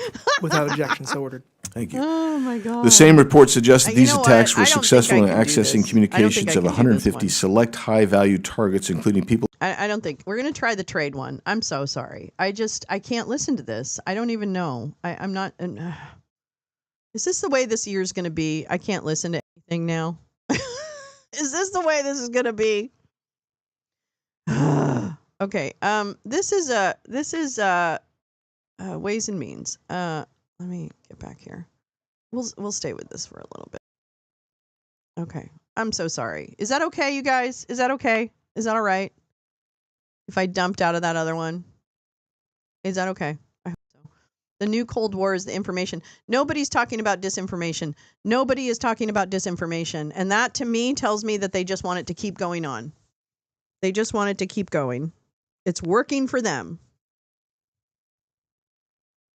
Yeah, I just can't listen to it. I'm going to keep talking over it and it's going to be like, yeah, exactly. I'm trying to say funny things over it, but it's like exhausting. No. Peter Navarro, one of the U.S., is pushing the U.S. to remove Canada from the Five Eyes, which includes the UK, Australia, and New Zealand. It's how we share. That's how we share intelligence, right? The Five Eyes. Thank you, Teresa. I know. I'm sorry, guys. I'm trying not to be too jumpy, though. I don't want to jerk you around. I want us to get, but there's not even a witness on here who I think is adding anything like worthwhile.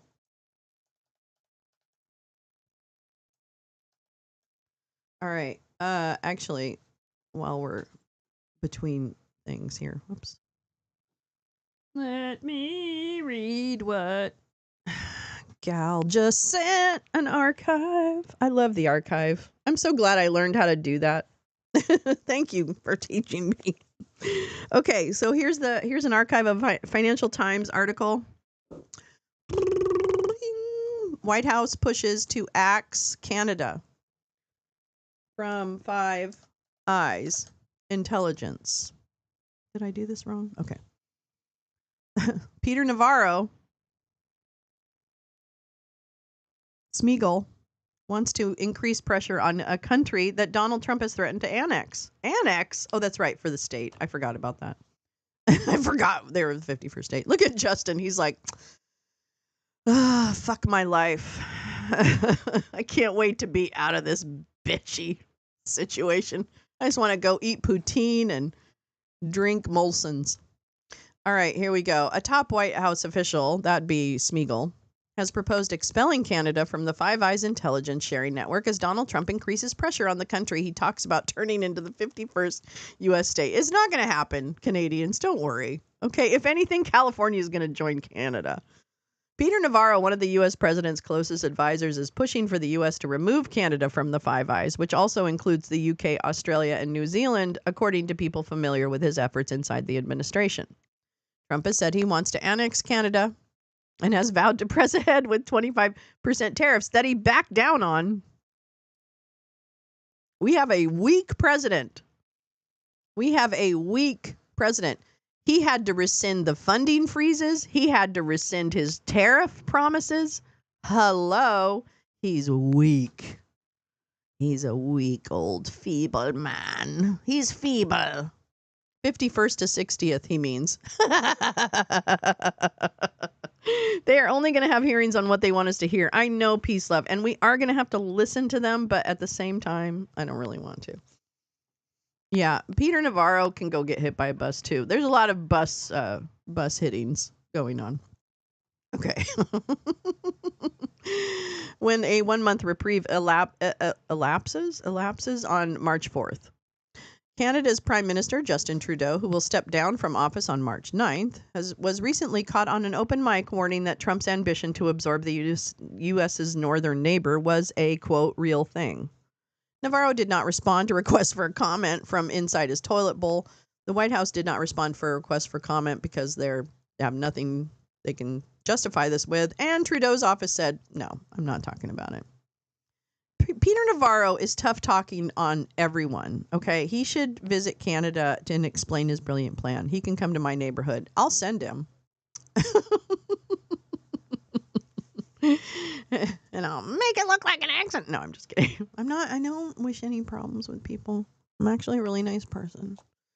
Navarro, okay. Trump stunned U.S. allies when he made Canada his first big target for tariffs alongside Mexico, claiming Ottawa was not doing enough to stop migrants and drugs from entering the U.S., despite all the facts that say that that's not really an issue. That's the end of that sentence that isn't there. The people familiar with the situation said Smeagol, Navarro, who has easy access to the Oval Office due to his close relationship with Trump, is arguing that the U.S. should increase pressure on Canada by evicting the country from the Five Eyes. It is unclear whether the idea has gained traction with Trump, but it is being discussed among his officials. Fuck you, Peter. Die. The Five Eyes. I don't want him on this earth anymore. That's all. That's all. I mean, that's fair, right? I mean, isn't that fair? The Five Eyes has, for decades, been the most important intelligence sharing network in the world. The U.S. and its allies share extremely sensitive signals and human intelligence, in addition to coordinating on operations. The CIA-led Pine Gap Satellite Station in Central Australia, which is the most important site for collecting intelligence about China, is just one example of the intimate intelligence relationship. Neil, I doubt that New Zealand has a bit more of a right-wing government now, right? I think. So New Zealand, I'm not so sure about New Zealand right now. Dennis Wilder, a former CIA official who was the top editor of the U.S. President's Daily Intelligence Briefing, said the Five Eyes was by far the most successful intelligence sharing arrangement in world history. He noted that the partnership emerged when American and British code breakers worked together to break German secret communications during the Second World War. Yeah, I think thanks to the Native Americans, and was expanded to include other allies in 1956. Any disruption in these decade-old understandings would be met with cheers from our adversaries in Moscow, Beijing, Tehran, and Pyongyang, said Wilder. While Canada and New Zealand provide the least amount of intelligence in the group, expelling any member would spark criticism from the other allies and also from intelligence officials in Washington and beyond. One Five Eyes intelligence official said evicting Canada from the decades-old network would be very dangerous. Sitting where I'm sitting and looking at the array of threats that are coming at us, we need all partners we can get, the intelligence official said. There they are. Steve Bannon, the former White House strategist who helped Trump win in 2016 and wears too many shirts, said Canada needed to realize that Trump was not trolling Trudeau, but was serious about wanting to annex the country. Oh, gosh, I'm sure he is. He said Canada lacked the resources to defend itself.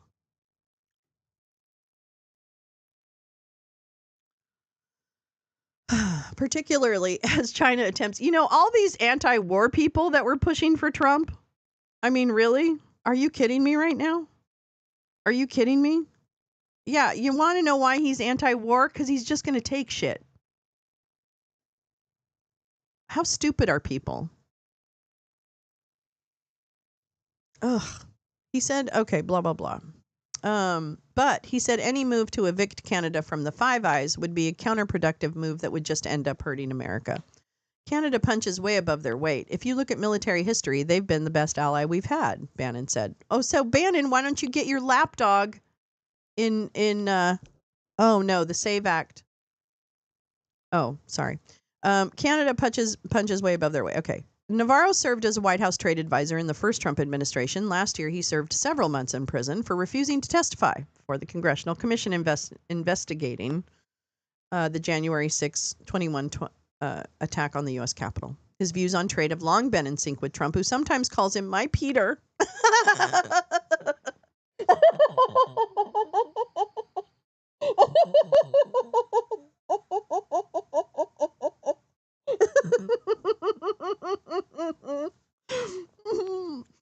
Oh my God. My Peter.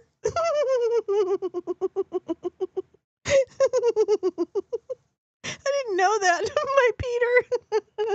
He calls him my Peter.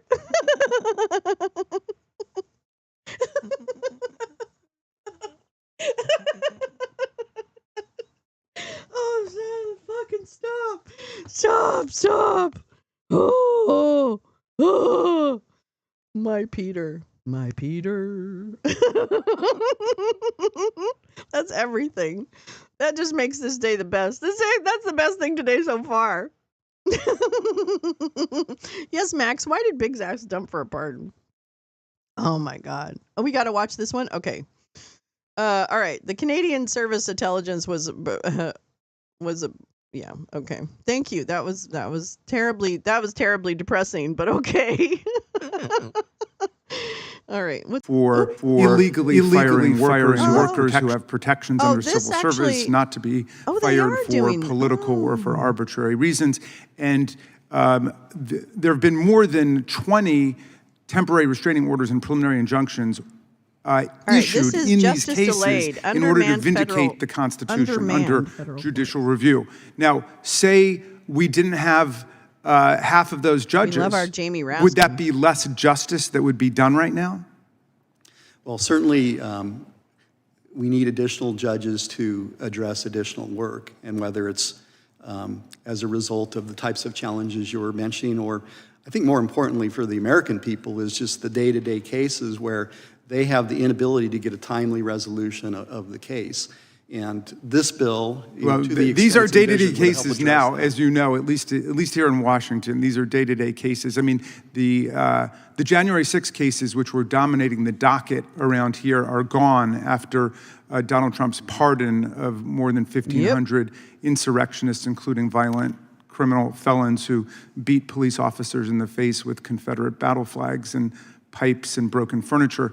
But now what's taken over is these cases where workers are trying to go and vindicate their rights from NIH or FDA or NOAA, the FBI. There were federal prosecutors who were fired simply for having participated in the January 6 cases. And I know that most judges would think that that is deeply problematic, that prosecutors are being fired simply for doing their job.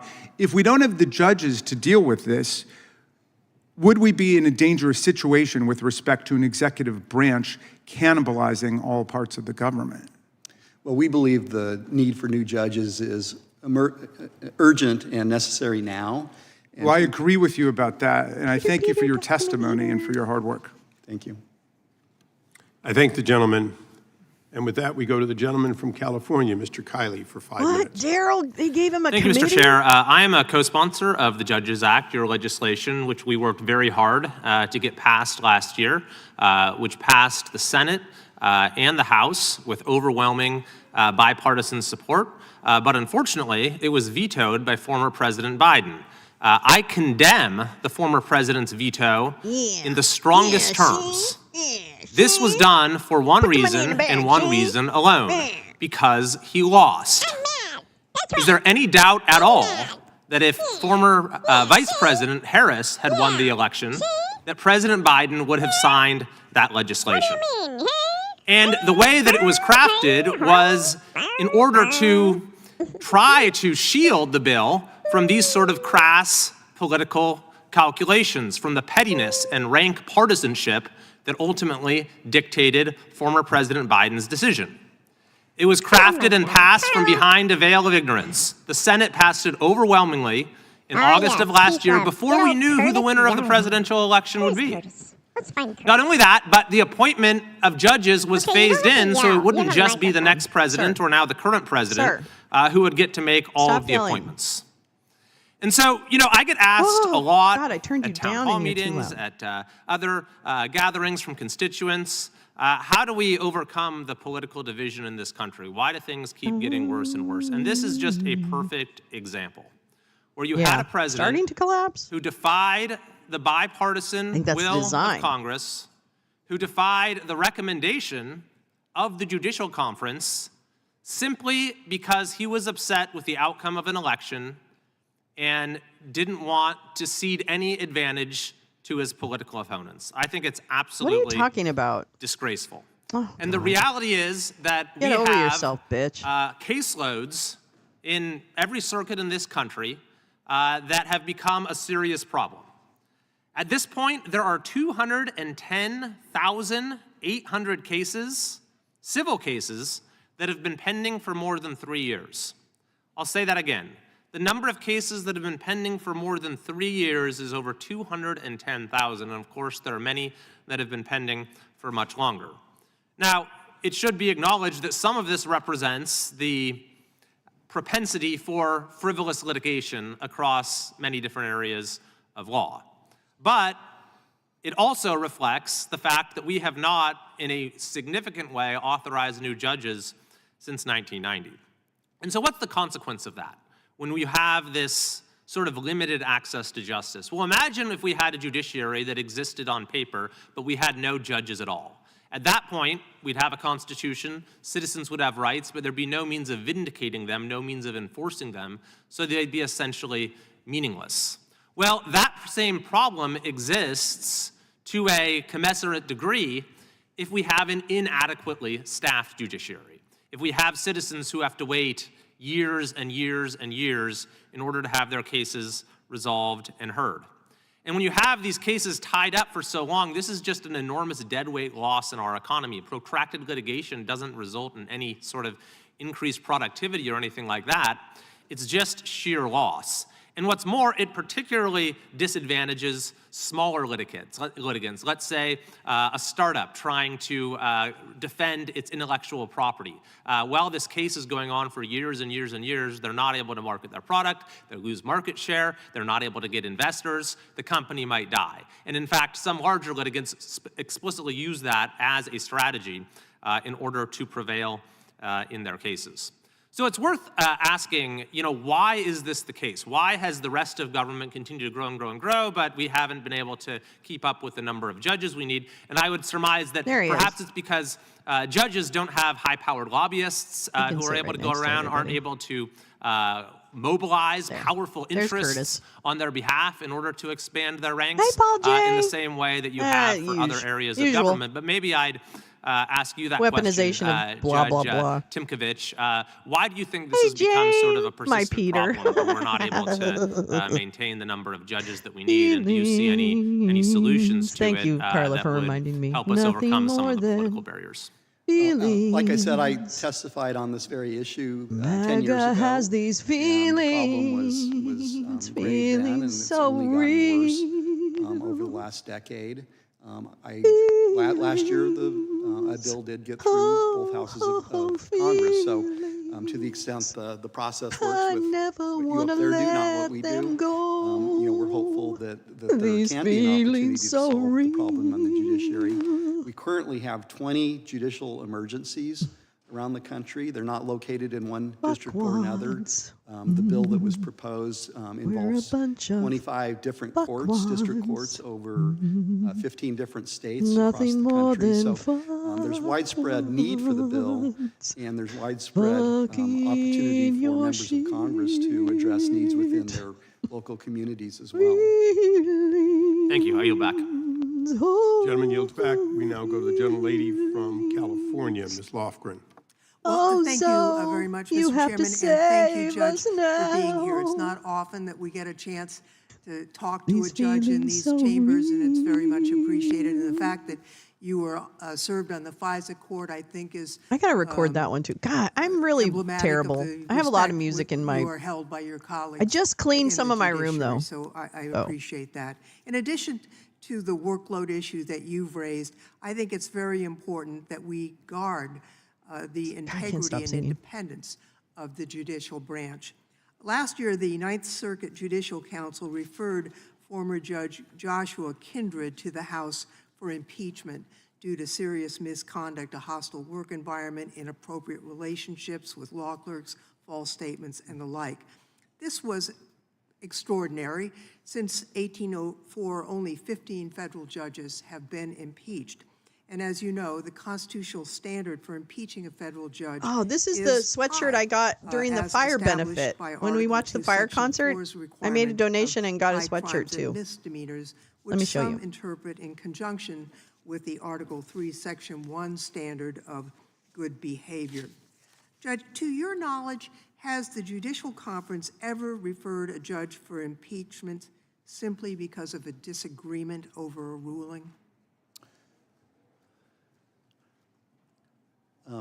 Representative, I'm not aware of the Judicial Conference or its Committee on Judicial Conduct and Disability in every instance. So I'm reluctant to answer that because I don't know, but I'll get back to you with a response after the conclusion of the hearing. Well, I appreciate that. I'll just note that, in fact, to date, there is no known instance of the Judicial Conference referring a judge for impeachment based on a ruling. Every referral has been based on serious He is bathing it. Yes, you're right, Max. Bribery, that was the takeaway. corruption, not legal decisions. Rod Stewart is bathed in the blood. Would you think it was just bathed in the blood? All right. Bathed in the blood. Bathed in the blood. To impeach a judge because they didn't like the decision he or she made. Well, I'm going to defer to Congress. The House and the Senate have the sole I don't have an authority opinion over the about right and impeachment wrong. clause, Sorry. And I think it's a part of the political process that would not be appropriate for me to comment on.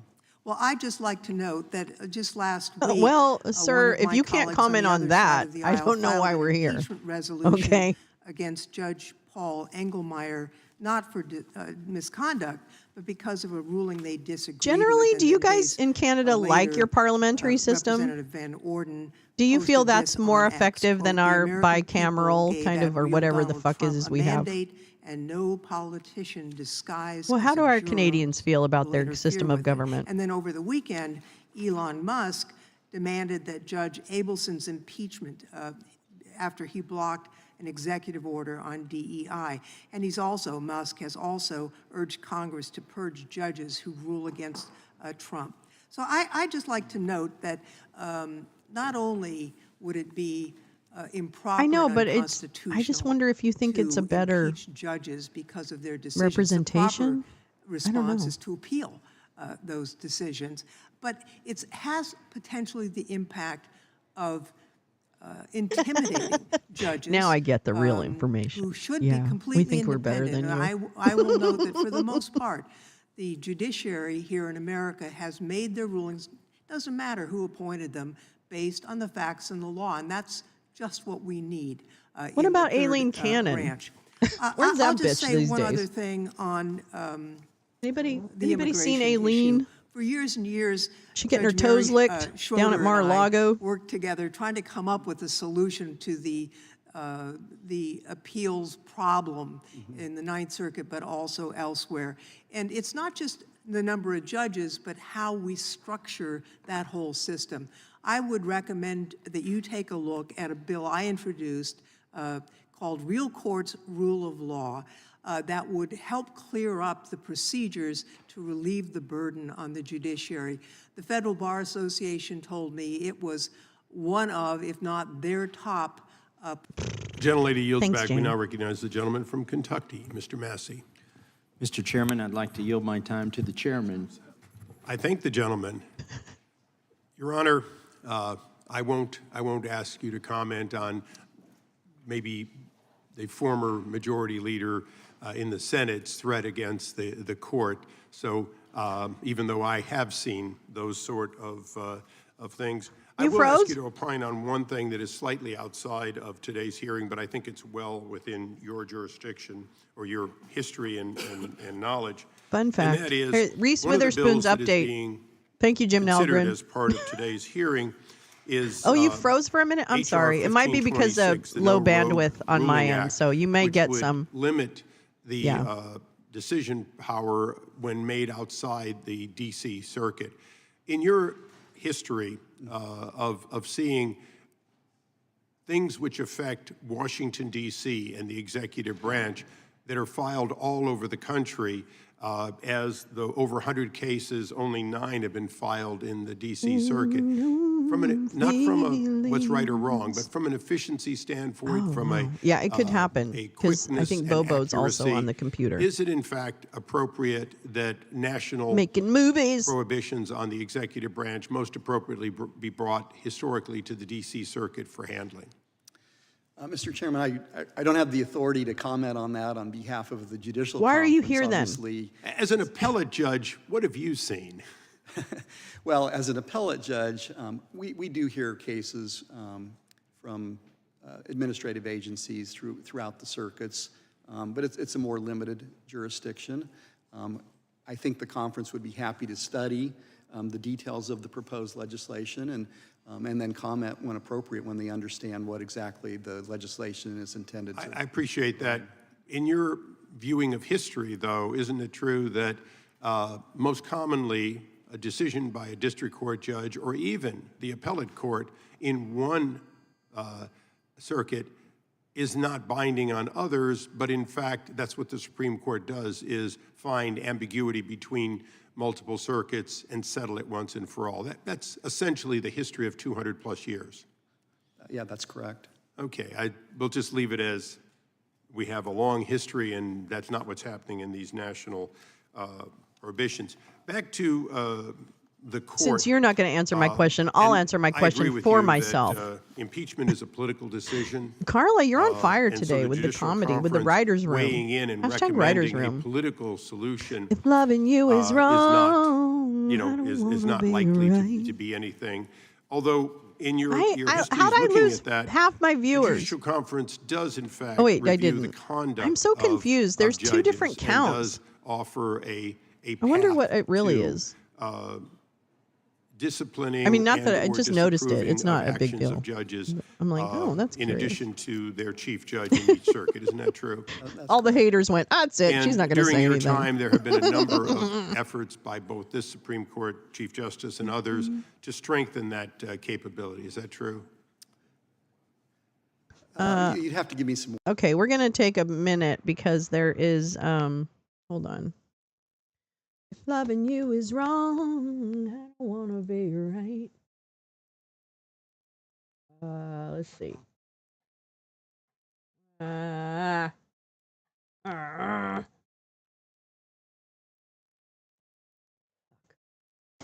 are they? Oh, here we go. This is what I want. I did not pay Ted to introduce me in that way, but I appreciate it. I'm Brendan Boyle, Congressman, proudly of Philadelphia, and also the ranking member of the Budget Committee.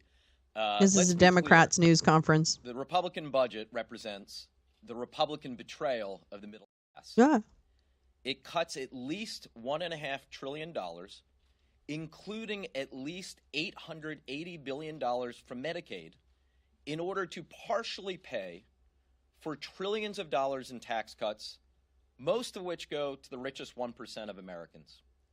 It also increases the deficit and the national debt to the tune of $4 trillion. Are they voting on that budget today? today? Republicans have come out upon reading the bill and recognized this fact.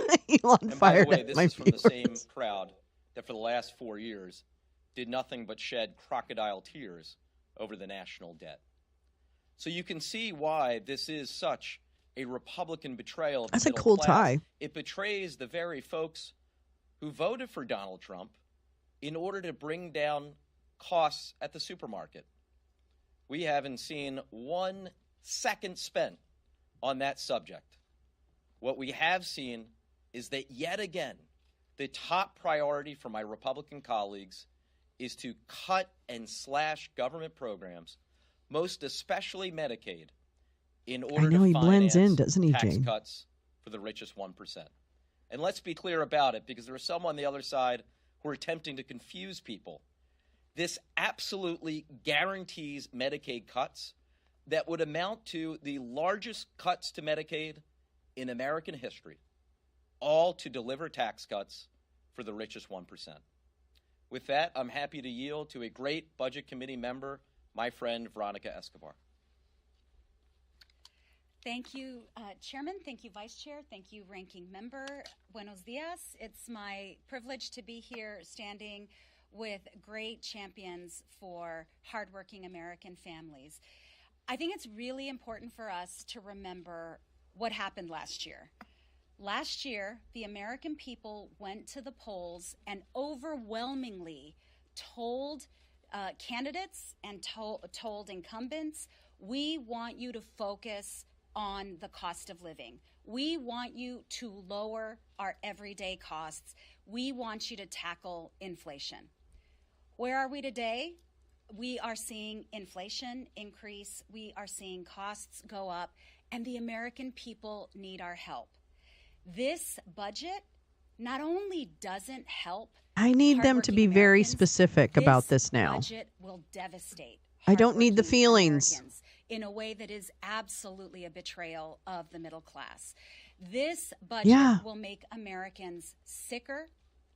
I need them to be And specific. this budget will make their lives more challenging. You cannot make the kind of deep cuts that this budget resolution Tell us about the unlocks cuts. without harming the people who are depending on us to make their lives better. And as my colleagues mentioned, in Medicaid alone, in the cuts that will have to happen as a result of this resolution, we are going to see Americans have their premiums, their Affordable Care Act premiums double. Does that make their lives better? Does that make things more affordable? We are going to see families who have a loved one who is disabled lose their benefits. Does this make their lives better? Does this make the cost of living more affordable for them? We are going to see families who have a loved one in a nursing home have to figure out the future for their elderly parent or grandparent because Medicaid cuts will impact them. Will that make their lives better or more affordable?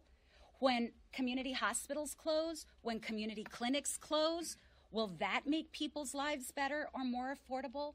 Absolutely not. And there will also be an impact on local economies.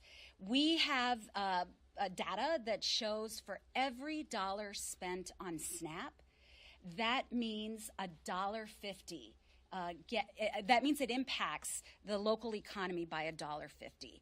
By removing the support that the American people look to us to guarantee, we are not just going to hurt everyday Americans, we're going to hurt economies around the country at a time when Americans want us to do the opposite. Let every Republican considering voting in favor of this terrible budget explain to their constituents how this improves their lives or makes their lives better. I'll tell you whose life it does improve. Those billionaires who will be able to buy another yacht because of these tax cuts, another jet because of these tax cuts, another luxury home because of these tax cuts. But go talk to Thomas Massey also about what this will do to the debt, and he'll tell you what it'll do to the debt. Thank you. I yield back. Thank you, Veronica. Questions? Nick? Guys, we're 2 weeks out from the government funding deadline. Do you feel like the spending cuts that are coming up in this budget, the continued Elon Musk, Doge cuts, does that make it harder to come to an agreement? Democrats are led by Ranking Member Rosa DeLauro in these conversations. They continue each and every week that we're here. Our appropriators and leaders who are guiding this decision or having these conversations. I've talked before at this podium about trust being such an important part of the appropriations process. The lack of trust that House Republicans are going to stand up to Donald Trump and Elon Musk is shaping some of these conversations. I think that is fair to say. But we stand ready to work to govern. And if there is an ability to get to a solution, we trust. So it raises the retirement age for Medicare. On the Senate side. Or for Social Security. A solution to fund government. But this is 79% of people in California would see their Social Security benefits cut. The votes. If they are serious, they campaigned on governing. They campaigned that they could govern, that they could control the gavels and govern. And we're clearly seeing that they don't want to govern. All they want to do is just Dusty Johnson did today, is trying to point and shift blame on Democrats. If Republicans don't want to govern, they just need to give us a couple votes, and we'll. So it's raising the age, the retirement age. With the gavel and budget, and Rosa DeLauro guiding the Appropriations Committee, and we'll deliver for the American public and do exactly what we said we would do. Mariana, congratulations, by the way. Every American 59 or younger will see their retirement age increased.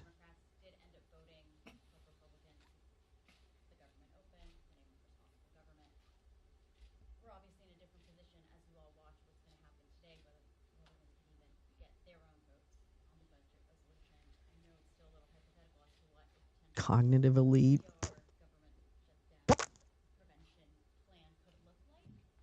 Sorry, it's hard to hear them.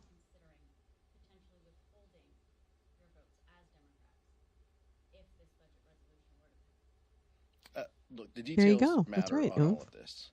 We're talking about a budget resolution. It's important that we don't conflate all of these things. These are No, but it's to proposals. raise it, This I is their think, strategy Max.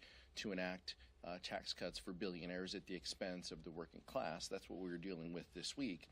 Obviously, in the days and weeks ahead, we also have to focus attention on funding government.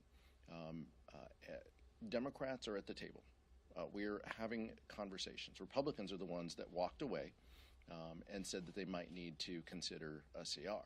That was Republican leadership and the chairman of the committee who said that. So that is their decision. If they feel that is the path, then it is their opportunity to put up the votes in order to execute that plan. If they are interested in collaborating with us and us putting up votes to fund government, then they have to work with us. If they walk away, that is a signal that they have this on their own. And what that means is that they have to put up the votes to do it. We're not interested in putting up votes just because. We're interested in funding government that protects vulnerable populations, protects our communities, makes investments in our national security and defense. Those are the things that Democrats care about. If Republicans don't want to partner with us, Look at this headline on CNN. This is the top of they just have CNN. a strategy to fund this on their own, using their own votes. Oops.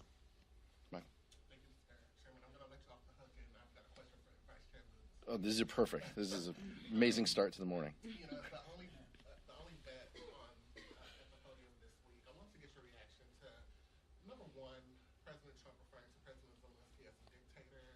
Zelensky's asking about.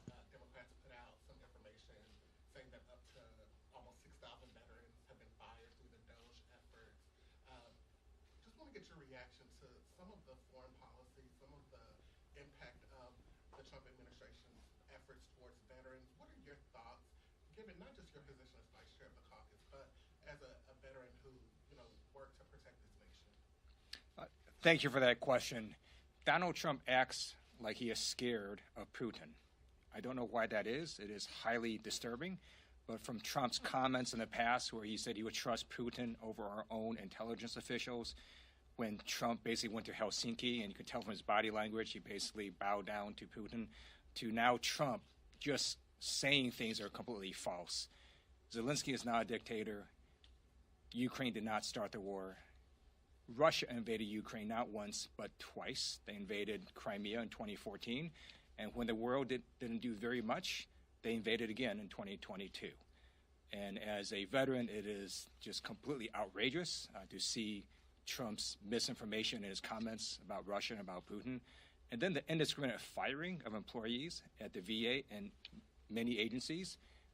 I'm telling you, this is break glass. That is highly disturbing. And the problem is when you have Doge go in and just start doing these random firings, they have no context for what they're doing. You can't just look at some algorithm and have any idea, well, what does this person actually do at this agency that is very important for the American people, such as, keeping our nuclear weapons and nuclear facilities safe. They randomly fired all those people and then had to unfire them. This is the stupid chaos of Doge and of the Trump administration. And that, by the way, is having an effect on the economy. It's causing businesses not want to invest. It's causing people not want to do anything. And Yeah, so Jane, I know. we want to make sure that as Democrats, we stand firm and stand They up just got against all this fired chaos. up by other bigots who said, it's okay to be a bigot. And they went, it is? Same thing that happened here.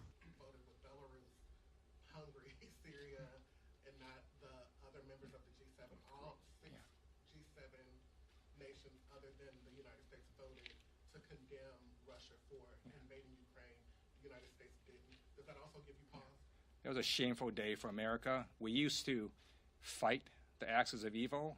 Now Trump apparently wants to join the axis of evil. Ted's bringing the heat. I love him. Thanks, Chairman Aguilar. You guys have emphasized the tax cuts for the rich that would come with this Republican budget proposal. The TCJA also has tax cuts for most Americans as well. What would you say to constituents of yours who might be worried that they could see a tax increase after this? Have had a lot of conversations with constituents of mine. Many of them face tax increases as a result of the prior tax cut because we're in California, because the state and local deduction was eliminated or instituted at the $10,000 number. It affected a lot of middle-class families in San Bernardino County who saw their tax bill rise. So when I tell them I'm opposing this effort, they're supportive of it. Because they remember what it was like pre-2017, and they saw all the news that there would be tax cuts affecting small businesses, families, and individuals. Many families in California didn't see the benefit of that. So the Trump tax cut is not very popular in San Bernardino County. I welcome you to come walk the streets and hang out with me a little bit there if you want to see it in person. Cassie?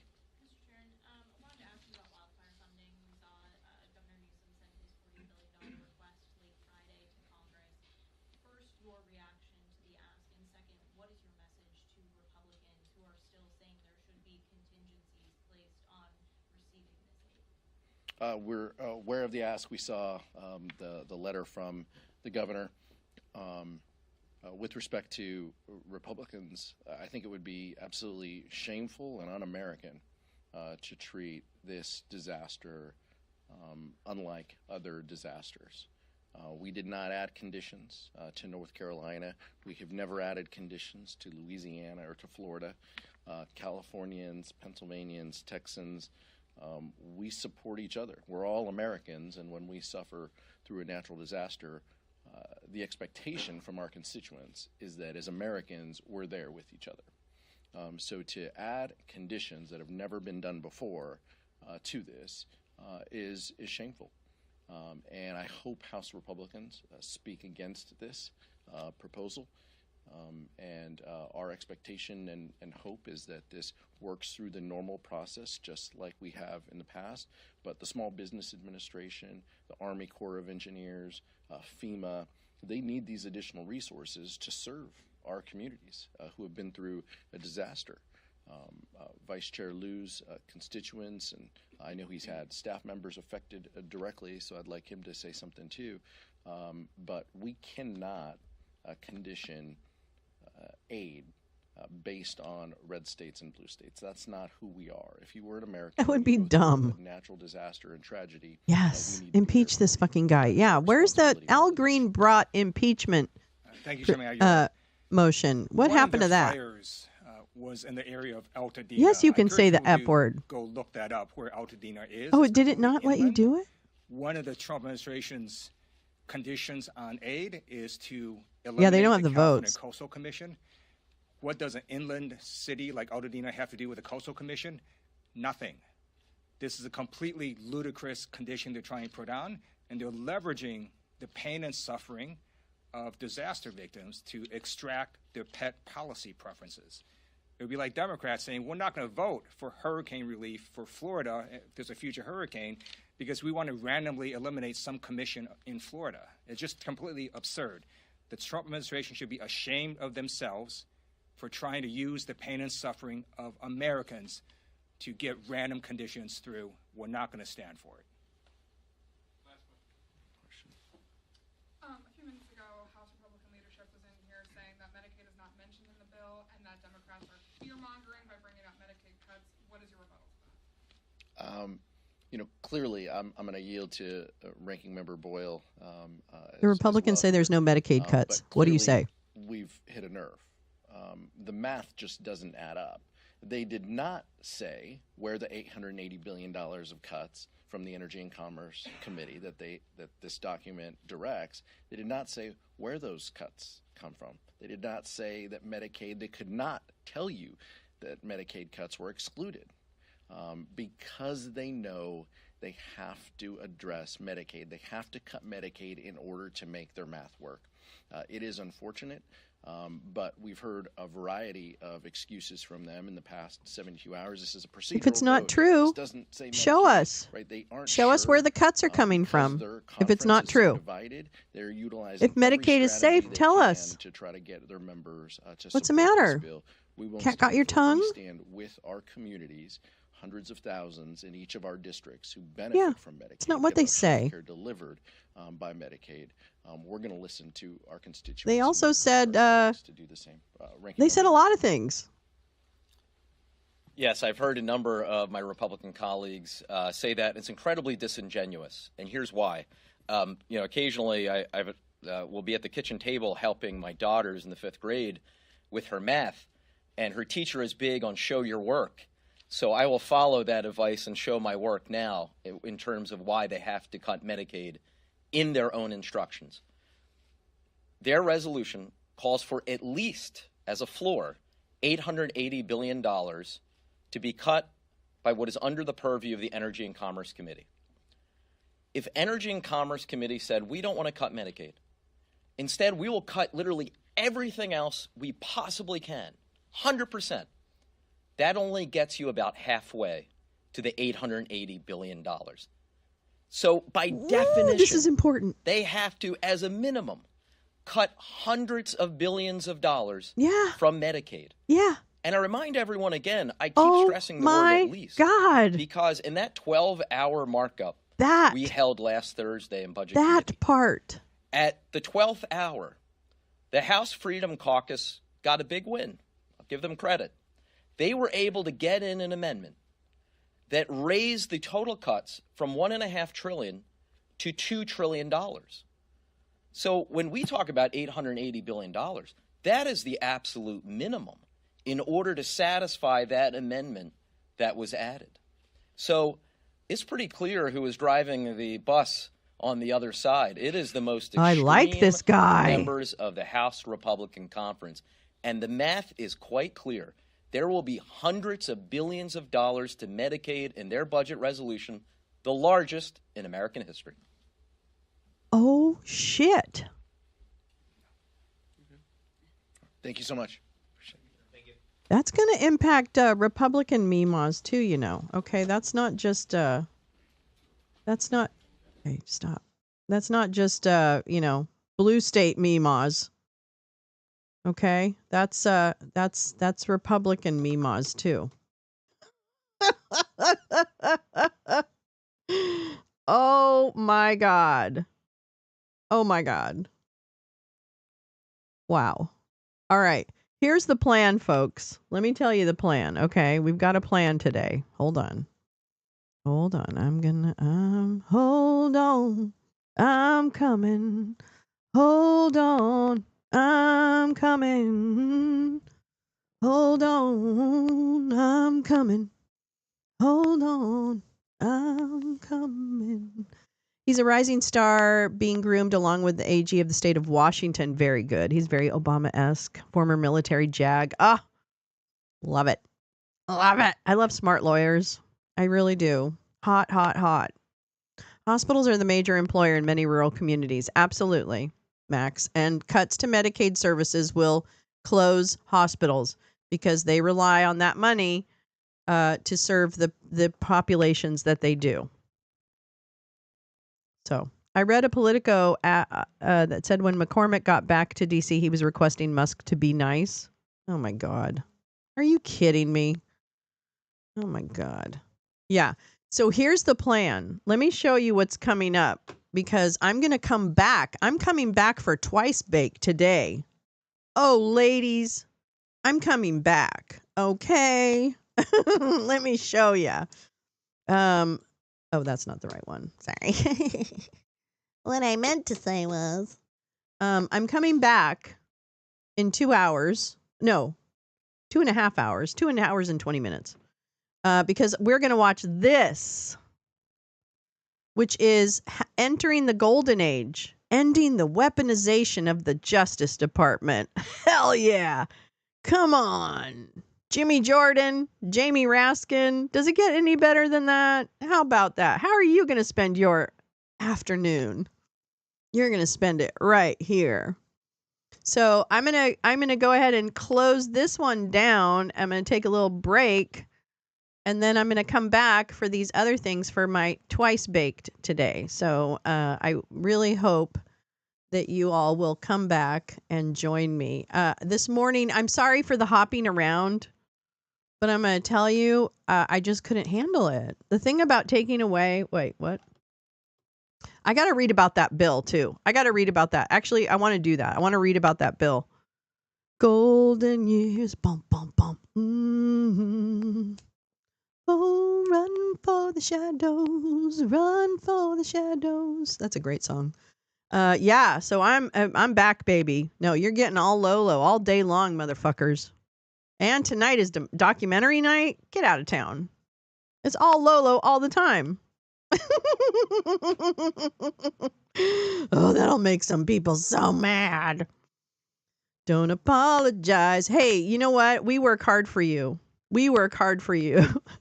And we love it. It's a labor of love. It's an absolute labor of love. Thank you so much for coming today. I know that Washington State news conference was very good too. Everyone, please lift this stream. Share everywhere. Yay! Whoop, whoop. Whoop, whoop. Whoop, whoop. Anyway, thank you so much for spending your morning with me. I really appreciate it. I always appreciate the eyeballs or the ears. Feelings. That's right. Nothing more than feelings. Chuds have their feelings. Okay, I love you guys. Thanks again for coming. You really made this day a lot better, let me tell you. All right. Yeah, like and comment too. Thank you so much. Oh, thank you so much. All right, love you guys. See you soon. Yeah, that's about 2 hours. 2 p.m. Eastern. Yes, Neil. Thank you so much. 2 p.m. Eastern, 11 a.m. Pacific, everything in between and outside of that. I'll be back on live. There's already a show set up for it, so you can go hit the bell. Make it solid, baby. Get that notification when I go live again. Whoop, whoop, whoop, whoop. And resist.